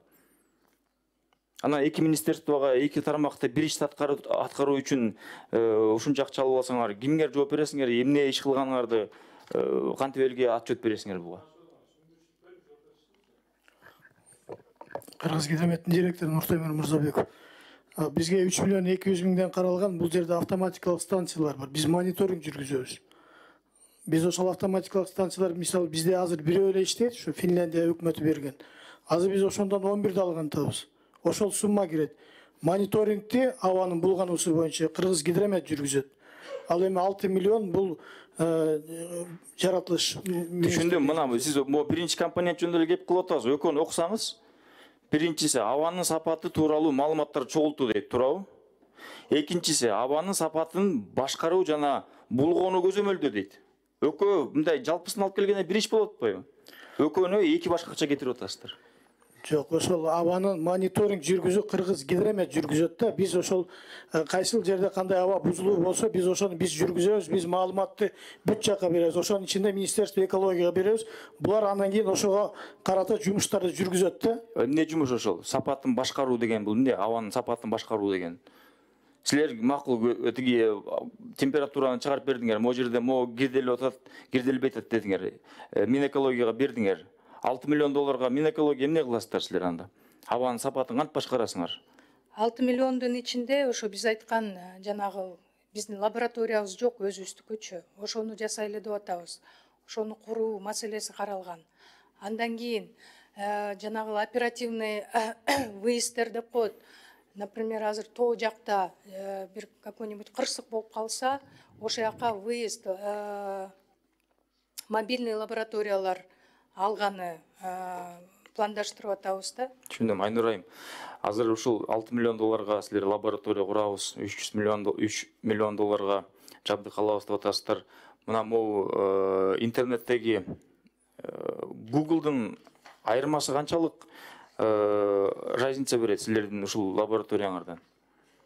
Мен мисалы үчүн азыр бул телефонду ачып туруп, кайсы шаардын кайсы бөлүгүндө кандай деңгээлде аба бузулуп атат экенин жана кандай температурада эмне болуп аткан экенин көрсөк болот. Туурабы? Бул погрешности минимальный. Ушу менен силердин айырмаңар кандай бар? Айырмабыз чоң, ал деген датчиктер, Кыргыз гидромет тарабынан. Чоң дегенде мисалы үчүн Октябрьский райондо источник загрязнениядан алынат да. Например, фактическое загрязнение болду, ошол жактан биз пробаларды алабыз дагы изилдейбиз. Анда бул интернет булагындагы маалыматтарга ишенбей коюш керекпи? Ал датчиктерди, ал жөн эле датчиктерди орнотуп койгон. Алар вот Кыргыз гидромет тарабынан мониторинг жүргүзүлүп атпайбы? Ошол датчиктер Мына мен жанагы биринчи Айнур айым, мен биринчи суроомо эми жооп берип атасыз да. Биз ошол кир абаны мониторинг эткенге караганда ошол абаны тазалаганга акчаны жумшабайлы деп атам. Эмне кереги бар кир абаны кир дегенден кийин аны датчик коюп алып текшергенден, бияк кир турбайбы дегенден канчалык кажети бар? Биз ошол абаны тазалаганга акчаны кетирбейлиби? Ошол маалымат, туура маалыматты кабыл алсак, туура чечимдерди кабыл алабыз да. Ал деген азыр мына азыркы күнү Кыргыз гидромет айткандай бир эле стационарный мониторинг кылып атат. Ал жетишсиз да. Биз деген азыркы күнү шаарыбыз да кеңейип атат. Ошол шаарга көбүрөөк стационарный оборудованиялардан, станциялардан коелу деп атабыз. Кыскасы силер ошол станция койсоңор аба тазарып кетеби ошондо? Урматтуу депутат, мен жооп берип коеюнчу. Ошол станцияларда бизде Кыргызстанда болгон бир станция бар. Ошолорду көбөйтүп, бул азыр заманбап станциялар чыгып атпайбы? Биз эгерде ошол станциялар аркылуу абанын булгануусу канча деңгээлде, кайсы нерселер көп болуп атат деп бербесек, булар каяктан билет? Автоматика болбосо, биздин азыр болгон 50 датчигибиз жакында кларити мына бүтөт. Январда срогу бүтөт, алар иштебей калат. Биз эгерде буларды албасак, биз каяктан билебиз? Түшүндүм. Силердин ошол оборудованияга автоматикабызга финдер бизге грант түрүндө бергенде мына 7 жылдан бери иштеп атат. Ал мына эмес келип калды да, суроо келип калды. Ама кларити бул 2 жыл мурун эле бүтүш керек эле. Бирок биз суранып атып АБРден дагы мо январга чейин узартыкта биз автоматика коюп алайлы дегенден бизге макул болуп, январга чейин иштейт, январдан кийин иштебейт. Ошон үчүн биз шашып атабыз. Мо автоматикаларды эртерээк алып коюп алайлычы депчи. Ошол автоматика койсоңор эле аба тазарып кеткен да ошондо? Урматтуу депутат, автоматиканы койгондо аба тазаланбайт. Абаны билип туруш керек да, канча жерде, кайсыл жерде кир болуп атканын билишибиз керек да. Автоматика болбосо биз каяктан билебиз? Ким айтат бизге аны? Урматтуу жооп берүүчү, мен сизге мындай суроо берип атам. Сиз автоматика койгонуңузга мен каршы эмесмин, койгула. Койгондон кийин кантип ошол абаны тазалайсыңар дейм. Билдиңер, тиякта аба кир экенин. Анан дальше что? Азыркы күнү кабинет министрлик тарабынан 2024 жана 2025 жылга ошо атмосфералык булганышын иш-чаралар кабыл алынганды. Биз ошол тараптан иштеп атабыз. Анан жана ошондой силерге белгилүү болгондой жогорку кеңештин чечимдери бар. Ошол боюнча пландаштырып иштейбиз да. Биз ошол арабаны источниктерди билип алсак, источниктерде загрязнение. Ошого урматтуу Айнур айым, мындай да биз Пекинде же Нью-Йоркто жашабайбыз да. Ошол источниктерди билип алыш үчүн ушул 50 миллион долларга оборудование алыш керекпи? Айтып атпайм, болгону бир ТЭЦибиз бар. Аны ашып кетсе бир 10 предприятиябыз бар ошол абаны буза турчу. Ошондун эмнесин билип аласыңар 50 миллион долларга. Билип алып туруп анан кийин тиги абаны тазалабыз деп ушул 50 миллионду ошол тазалаганга жибербейли деп атам.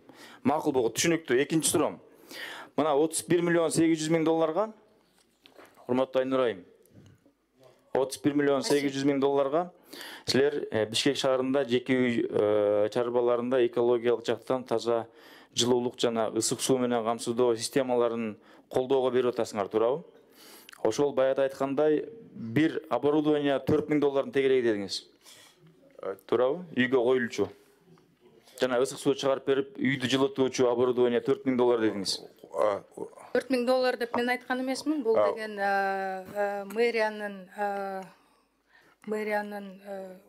Эми сиз МЧС анан мэрия дебей ошо өкмөңөр чогуу бир проект ачталып атасыздар да. 4 мың доллар болушу. 4 мың доллар. Кубанычбек Каргамбекович, мен түшүндүрүп берейинчи. Канча Мен түшүндүрүп берейинчи ошону баарын. Кубанычбек Каргамбекович, бул боюнча 50 миллион доллардын баардыгы эле кетпейт, баягы оборудованияларгачы. Bunun misali 3 milyon 200 dedi жаңы мониторинг алышат. Андан башка 5 миллион 900 бул жаратылыш министрлигине, андан башка мына 38 сиз айтпадыңыз 32 миллион 300 же болбосо 31 миллион 800. Бул баягы өзүңүз билесиз, Бишкек шаарында жеке үйлөр бар, алар көмүр менен жагышат. Мен ушул жөнүндө айтып атам, 31 миллион 800 мың доллар ошого кетет. Бир оборудование, бир жабдык канча доллар дейм? Уруксат болсо аягына чейин түшүндүрүп берейин. Бул оборудование эмес, бизде билесиз печкалар бар, печка көмүр менен. Жөнөкөй кишилер, баягы азыр биринчи регион, Бишкектин регионун бир алышат, азыр вице-мэр биякта ошону алып туруп, булар баягы жаңы баягы теплонасос деп коет, ысык суу менен камсыздоо системаларын алмаштыруш үчүн кредит берилет. Ушул оборудование. Жок, оборудование жок. Бул мындай да, бул бир оборудование эмес. Мисалы жөнөкөй киши, мисалы азыр региондон вице-мэр так жооп берет сиздерге. Бул деген өзүнчө бир үй бүлө болот. Үй бүлөдө мисалы көмүр менен жагат да, көмүр менен. Ушунун азыркы негизги максаты бул көмүрдөн кетиш керекпиз да. Үй бүлөлөрдү ошол баягы башка системалуу көбүнчө баягы теплонасос деп коет. Теплонасос азыр кыскача жооп беришет да. Урматтуу замминистр, ошол тепловой насос канча сом турат? Мага берген маалымат боюнча баягыда 4 мың доллар деген. Мен 4 мың долларды мына 31 миллион 800 мың долларды 4 мыңга бөлгөндө болгону 8 мың кишиге жетип атат. 8 мың кишиге эле силер оборудование алып берип атасыздар. Ленинский районда 400-500 мың киши жашайт. Ошону 8 мыңын алып берсеңер калганы эмне? Бул ушундай болуп экология менен күрөшкөн болобу? Кубанычбек Каргамбекович, айтып кетейин, вице-мэр Бишкек Шамралиев Жыргалбек. Бул боюнча бул система атайын банктерден кетип атканга жараша бул револьверный система менен кетет. Бул 8 үй эле эмес, 8 үй 10 жыл, 50 жылдын ичинде бул револьвердик типте дагы жок дегенде 5 жолу. Урматтуу вице-мэр, сиз мындай атасыздар, бул 8 мың киши 50 жылдын ичинде 800 мың киши болот деп. Бирок азыр биздин могу шаардын чегерегиндеги абаны бусуп аткан жаңы конуштардын ичинде бул 4 мың долларлык оборудование эмес, 50 мың сом, 100 мың сом таппай көчөдөн өткөн газ түтүктөрүнөн үйүнө киргиз албай жүрүшөт. 4 мың долларды силер үстүнө тиги кредит процент менен тиги берил деп аткандардан тышкары. Бул эми элементарный газ киргиз албай атат. Баякача силер 50 жылга дагы 800 мың киши көтөрүлөт деп атасыздар. Мунун 31 миллион долларга силер ошол жака оборудование алып берип, тепловой насос койгонго караганда, ошол газдарын үйүнө киргиз берип койгула. Ошол экологияга акыр аягы пайдасы 10 эсе көп болот. Тепловой насосуңар менен могу 32 миллион долларга коротконго караганда. Кубанычбек мырза. Урматтуу Уланбердибаевич, ушул биз азыр могу мыйзамдын ичине ушунда кошуп койсок, 31 миллион 800 мың доллардын акча каражаты тепловой насосторго коротулбай, ошол газдаштырылган уже айыл аймактарда үйгө кирүүгө жолун издеп, ошол үйгө газ киргизип бергендин жолун табылсын. Уланбердибаевич, сунуштайт элем. Кыскача бул Рахмат Уланбердиевич, в продолжение вот вопроса, который поднял мой коллега, я хотела сказать, вот действительно вот эти средства, там 32,5 миллиона, которые по основному второму компоненту, почему не предусмотреть были переговоры с «Газпромом», допустим, даже чтобы завести? Во многих сегодня селах, даже ближайших, даже в городе, магистраль проведена, люди в дом не могут завести и печь поставить. Почему? И топят до сих пор чем попало, потому что очень дорого завести от точки до конечной точки в доме. Вот эти вот в принципе, вот эти суммы денег можно было пустить на это. Сейчас какие-то теплонасосы говорите, я вообще, во-первых, первый раз про это слышу. Я думаю, что это элементарно и очень действенное было бы. «Газпром» был не против, и средства есть. Потом по поводу бенефициаров этого проекта. У нас, получается, население города Бишкек здесь указано. По какому принципу вообще они участвуют в доступе, в программе доступа к финансированию? Минфин, Каждый кто может ответит? участвовать, каждый. Если Каждый есть может, желание, да? Уже Бишкек есть и у вас, Чуйская область. допустим, Бишкек и вы Чуйская область. оповестили население, да, по какому принципу, на каких условиях они могут участвовать? Пока нет, потому что для того, чтобы это сделать, нам нужно ратификацию пройти. Это понятно. Мы понимаем, что это нужный законопроект, мы его поддерживаем, но внутри надо разобраться, прежде чем его выпустить. Лейла Хияновна, можно я добавлю? Вот здесь говорят, что мэрия купит какие-то теплонасосы и будет раздавать. Нет, мэрия не будет ничего покупать, уважаемые коллеги, уважаемые депутаты. Они не будут покупать, они просто деньги будут предоставлять до 4 тысяч, до 450 тысяч сомов, они просто предоставляют. Получается, человек, который отапливает на угле, Всё, я поняла, он может хорошо. любую купить, он не Тогда обязательно теплонасос. населению покажите, как это решить эту проблему и куда направить эти деньги. Это вот реальный способ, когда нужно довести от магистрали в дома этот газ просто, и все. Вот в этом вы действительно поможете. Лейла Хияновна, сегодня льготное финансирование «Газпром» через газификацию уже идет. Оно одобрено через два банка, АИЛ-банк и РСК-банк. По 8% сегодня уже данная кредитная линия работает. Да, мы об этом давно говорили. Точно так же, как люди мебель покупают в магазине в кредит, это то же самое можно было давно сделать. Вот вам и проблема решения экологии. По газификации сегодня есть программа уже. Хорошо, по второму, значит, второй у меня вопрос такой. Основные участники этого проекта. Значит, по первому компоненту, я так поняла, это Гидромет МЧС. По второму идет Минфин, да, получается, основная сумма денег идет. И третий компонент – мэрия, Зеленстрой и, получается, ну, водная, да, тут департамент водного хозяйства. Вот 5600, представитель мэрии. Пожалуйста, вы мне скажите, значит, определены ли места высадки, где вы вообще планируете высаживать озеленение, где будете брать саженцы для этого, и в те места, куда вы планируете высадку производить, вообще подведена ли ирригация?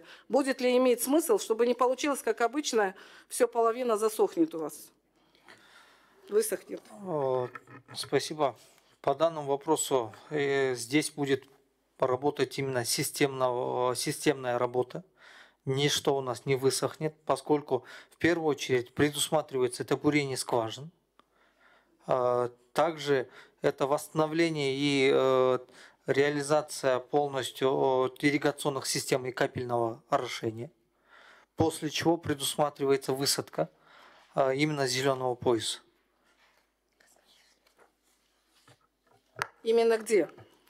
Именно по улице это Джаил Батыра, Алыкулова, улица Алыкулова. То есть у вас уже это все готово? Этот проект есть, да? Куда вы саживаете, какое количество? Проекты есть, да. И кто будет поставщиком у вас этих саженцев? Ну, Потому что это будет объявлен количество. тендер, по итогам тендера будет. Хорошо. Вы мне можете в письменном виде всю информацию по вот третьему компоненту дать? Хорошо. Представитель мэрии, да? Спасибо большое. И вопрос докладчику. Вот мы в прошлый раз на последнем комитете говорили вам о том, что все участники проекта должна быть система взаимодействия. Вы какой-то план вообще проводите, да? Потому что сейчас получится у вас лебедь, рак и щука. Каждый будет тянуть одеяло на себя, каждый свое. И в итоге результат тот, которому цель этого проекта не будет достигнута. Координация ведется. Координирующим органом является Министерство природных ресурсов, экологии и технического надзора. Как я ранее отметила, будут работать 2 ОРП при Министерстве финансов и при Министерстве природных ресурсов. И по первому компоненту, по первому и третьему компоненту контроль за нами. Получается, по второму компоненту это Министерство финансов. Ну, мы скоординированно вместе будем работать. А так контроль за нами. Да, конечно, это правильно, потому что каждый должен за свои компоненты отвечать. А в совокупности вы, как руководитель этого проекта, должны делать общий контроль. Поэтому все, спасибо. Чоң рахмат, Улан Бердібаевич. Урматтуу Асел Кыдыржановна, мына өзүңүз көрдүңүз, азыр абдан катуу талкуу болду. Биздин кесиптештер бир топ сунуштарды берди, жооп алды, канча-мынчасы туура эмес да болуп калды. Долбоордун жалпы суммасы 50 миллион ақш доллар экен да. Кредиттин мөөнөтү 50 жыл, жеңилдетилген мезгил 10 жыл. Пайыздык чен 0% экен да. Бул абдан жакшы да, бирок ушул долбоор эми кесиптештер колдоо берсе, максаттуу жана туура пайдаланыш керек. Ушуну эстен чыгарбаңыздар, мен колдоймун. Рахмат чоң. Рахмат, эске алабыз. Рахмат, Кубанычбек Рамбаевич, кыскараак. Улан Бердібаевич, Лейла Хияновна, на пленарном заседании, вы, наверное, помните, как Асель Айым утверждала, что будут тепловые насосы покупаться и раздавать жителям. Вице-мэр говорил, какая фирма будет и какое оборудование именно будет ставиться. Азыр болсо, урматтуу замминистр финансов башкача айтып, туура эмес маалымат берип койду. Акча беребиз, каалаганыңарды алып аласыңар деди. А баягы пленарный заседанияда биз тепловой насос алабыз деп, менин 2-3 мүнөттүк суроом бар, ошого кетиргенсиңер. Тепловой насосту мактап. Азыр тактоо иретинде конкретно айтып коесуздар, 450 миң сом жаран алып алып, газ колдонобу же башка оборудование коебу өзүнүн ишиби же тепловой насос бересиздерби? Биздики мына мен жана экинчи компонент боюнча да бир жолу айтып коеюн.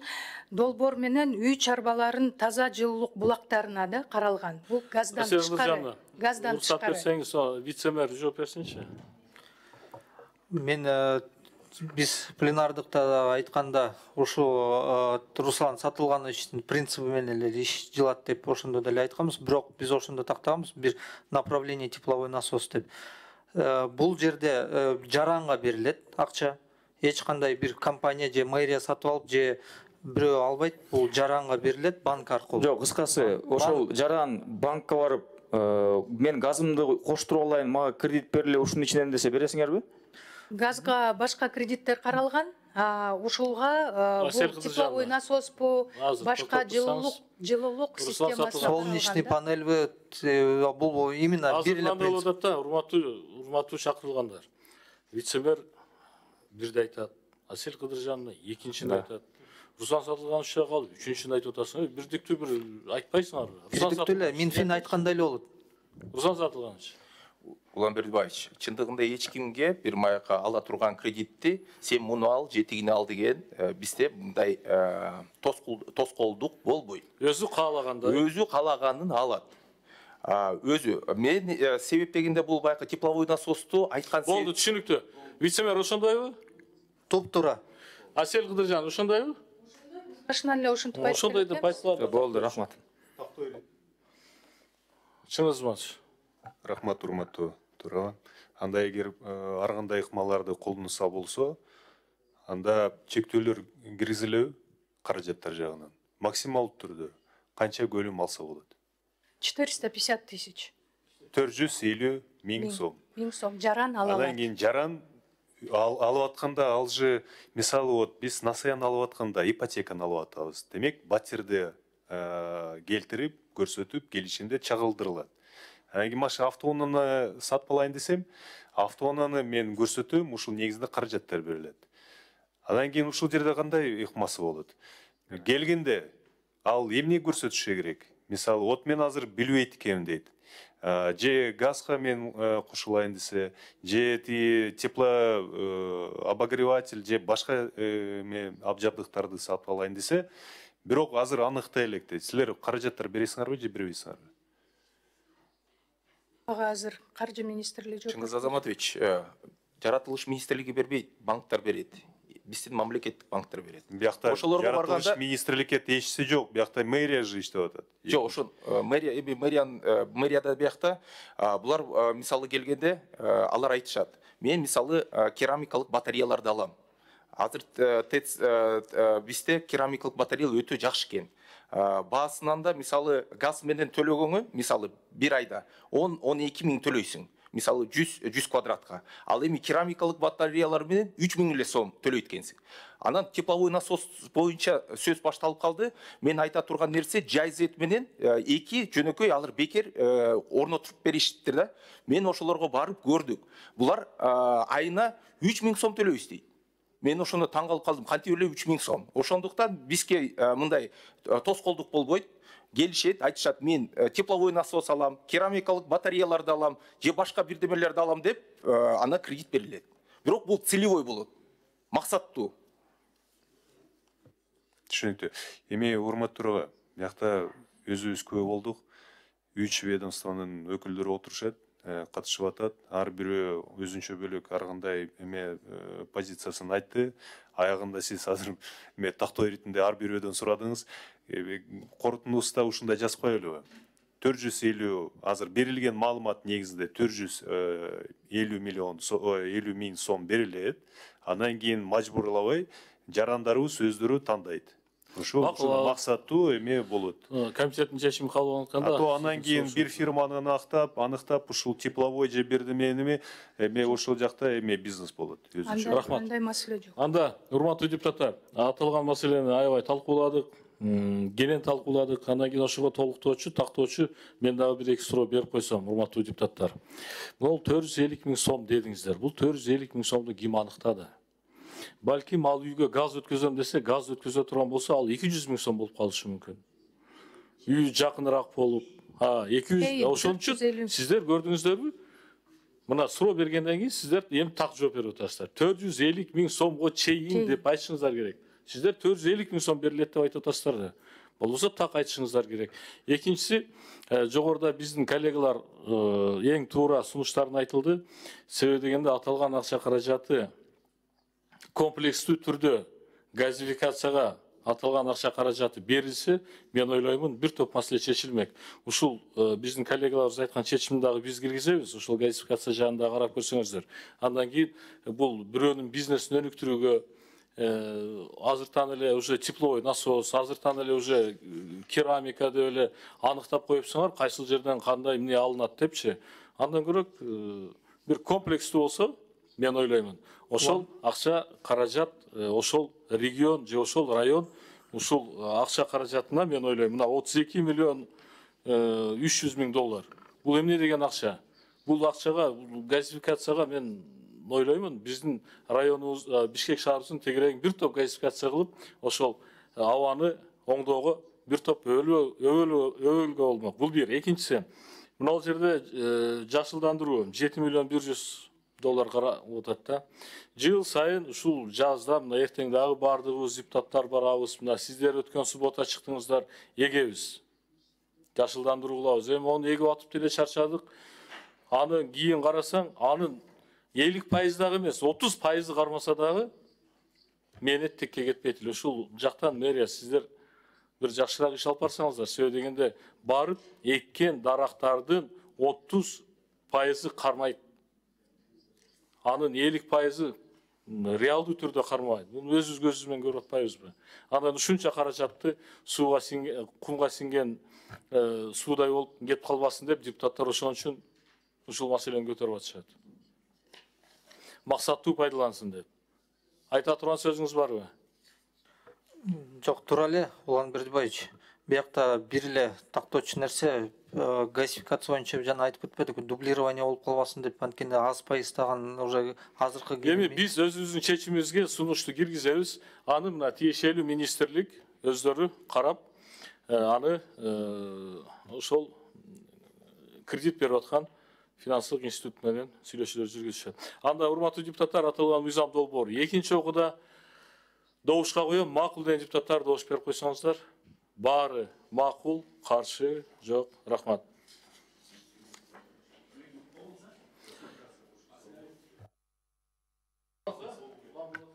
Кандай? Ооба. Урматтуу депутаттар, күн тартибинде кийинки маселеге өтөбүз. Кыргыз Республикасынын министрлер кабинетинен жана Беларусь Республикасынын өкмөтүнүн ортосундагы реадмиссия жөнүндө макулдашуунун долбоору макулдашууга киргизилет. Демиргеч Ички иштер министрлиги, баяндамачы Ички иштер министринин орун басары Абдиев Нурбек Такабаевич. Келиңиз. Баяндама бериңиз.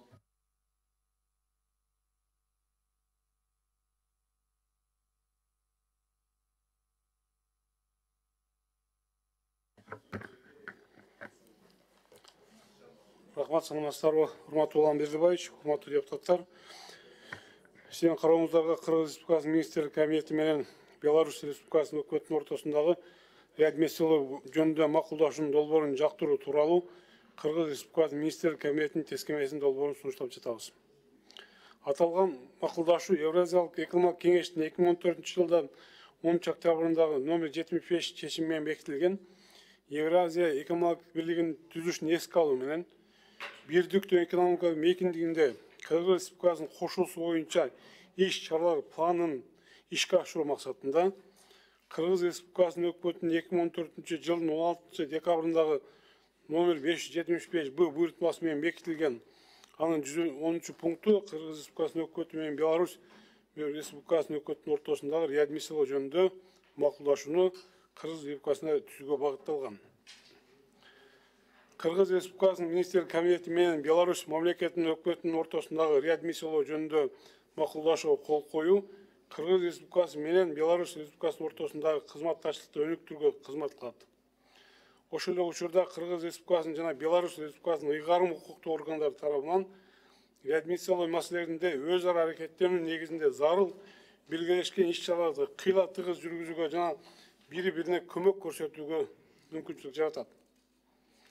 Бүгүнкү күндө Ички иштер министрлиги тарабынан Швейцария Федерациясы, Казакстан Республикасы жана Швейцария Конфедерациясы менен макулдашуулар түзүлгөн.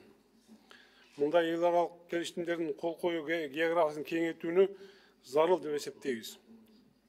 Мындан тышкары белгилүү бир убакыттын ичинде реадмиссия маселе боюнча министрлик тарабынан тиешелүү иштер жүргүзүлүп жатат. Бул багытта бизге белгилүү тажрыйбаны топтоого мүмкүнлүк берди. Анткени министрлик миграцияга каршы күрөшүү жаатында эл аралык кызматташтыкта, ошондой эле кыргыз жарандары үчүн кошумча эмгек рыногун ачуу мүмкүнчүлүктөрүн өнүктүрүүгө ызыктар. Жогоруда баянгандардын негизинде Кыргыз Республикасы менен чет өлкөлүк өнөктөш мамлекеттердин ортосунда мындай келишимди түзүү абдан маанилүү жана учурдун талабы деп эсептейбиз. Жогорулардын негизинде урматтуу депутаттар сунушталган макулдашуунун долбоорун колдоо берүүңүздү сурунам. Рахмат. Урматтуу депутаттар, суроолор барбы? Бул стандарттуу эле. Кылычбек Кырымбекович. Эпе сурайын дедим эле, реадмиссия менен биз ошол Белоруссияда биздин жарандарды арткап келебизби ошондо? Ооба, биздин жарандарды, Беларустан жарандары бул жакта болсо биз тияка жөнөтө алабыз. Мигранттарды. Ошол жердеги миграция жаатында мыйзам бузулган жарандар болсо, ошону бизге жөнөтө алат. Биз кол коюлгандан биз аларга жөнөтө алабыз. Тартиптер бул жерде аныкталган. Экстрадиция ошол жерде абакта отургандарды да артка алып келүү. Абакта отургандар буга кирбейт, ал деген болот деген. Башка ошо айтам, айырмасын түшүндүрүп коесузбу? Ошол реадмиссия менен биз ошол жерде жүргөн мыйзамсыз Белоруссияда жүргөндөрдү кайра кайтарып атабызбы ошондо? Жок, эгерде түрмөдө отурган болсо, анда мыйзам ченеминде бул экстрадиция болот. Бул деген башка прокуратуранын негизинде. А бизде укук бузуулар, ошол жерде деген миграция жаатында укук бузуулар менен барып калган биздин жарандар болсо, анда биз өзүбүз ошол жерден кайтарып алабыз. Ошол мелкий нарушительдерди кайтарып алабыз. Ооба. Рахмат, түшүндүм. Ооба.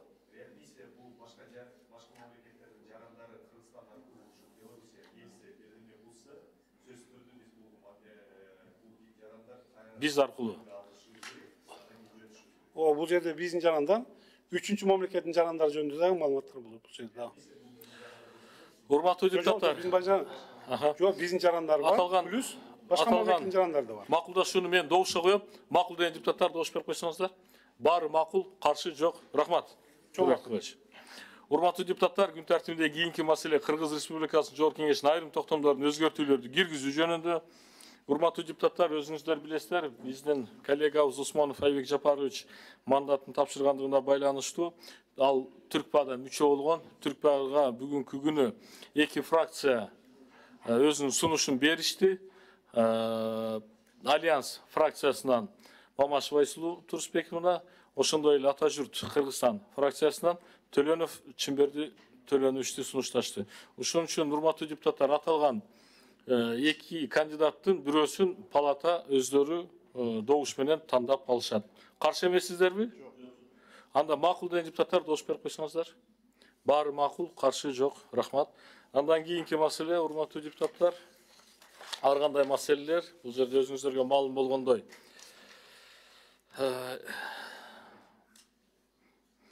Искендер Исмаиловичтин ордуна СНГ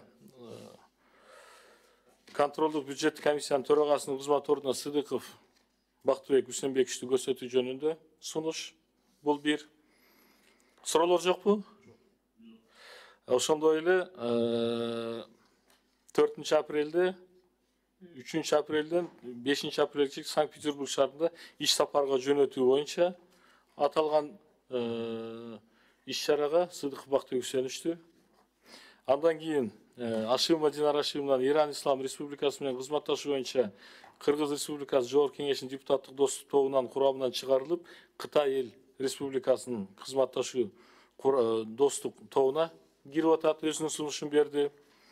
Ошондой эле Кыргыз Республикасынын Жогорку Кеңешинин депутаты биздин коллегабыз Арсланбек Касмакунович Малиевти ушул жылдын 10 апрелинен 18 апрелине чейин Үрүмчү шаарына социалдык экономикалык жашоо жана өнөр жай ишканалары менен таанышуу иш сапарга жөнөтүү жөнүндө сунуш. Урматтуу депутаттар, андан кийин Россия Федерациясынын жараны Бедюровду Кыргыз Республикасынын Жогорку Кеңешинин ардак грамотасы менен сыйлоо жөнүндө сунуш. Улан Болотбекович, Бул адам ким негизи? Кыргыз элинде эмне болуп эмгеги сиңди эле, эмне кылды эле? Аталган Улан Болотбекович сунушту бизге Нурбек Өмүрбекович берип атат. Бул Горный Алтай шаарында Алтай улуттук орто мектебинин таалим алган. Ошон вице-спикер эмне кылды эле? Жөн эле көрөбүзбү? Ал могу Жогорку Кеңештин ардак грамотасын берип атчы. Баркы албай калды, арың берип атып. Буну эми биз комиссияга сунуштап кое берели, Улан Болотбекович. Андан кийин комиссия чечсин. Бирок сиз туура айтасыз. Мындан кийин биз грамотаны дагы бир баркын көтөрүп, ошого баягы берип атканда дагы бир комиссияга өзүбүздүн сунушубузду берсек. Андан кийин, урматтуу депутаттар, Корея Республикасы менен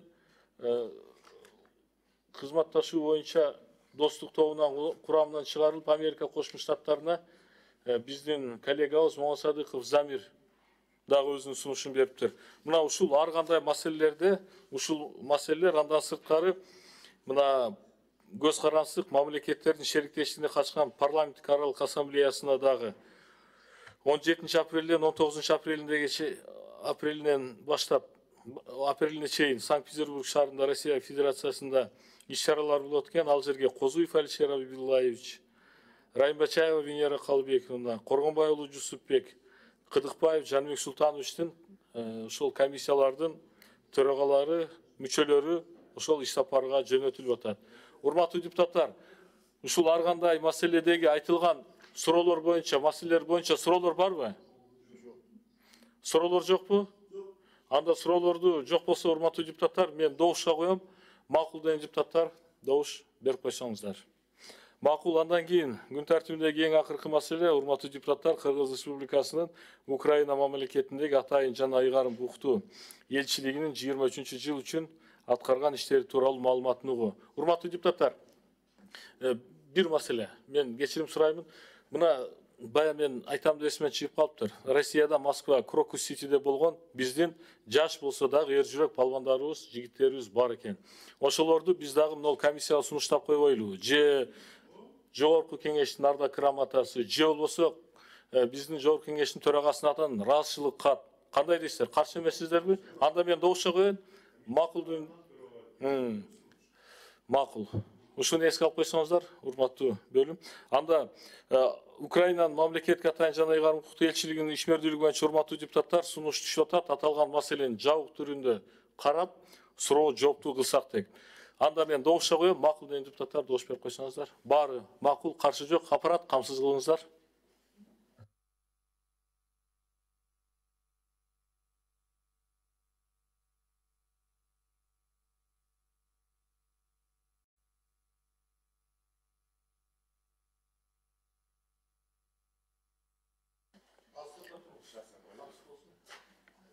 Урматтуу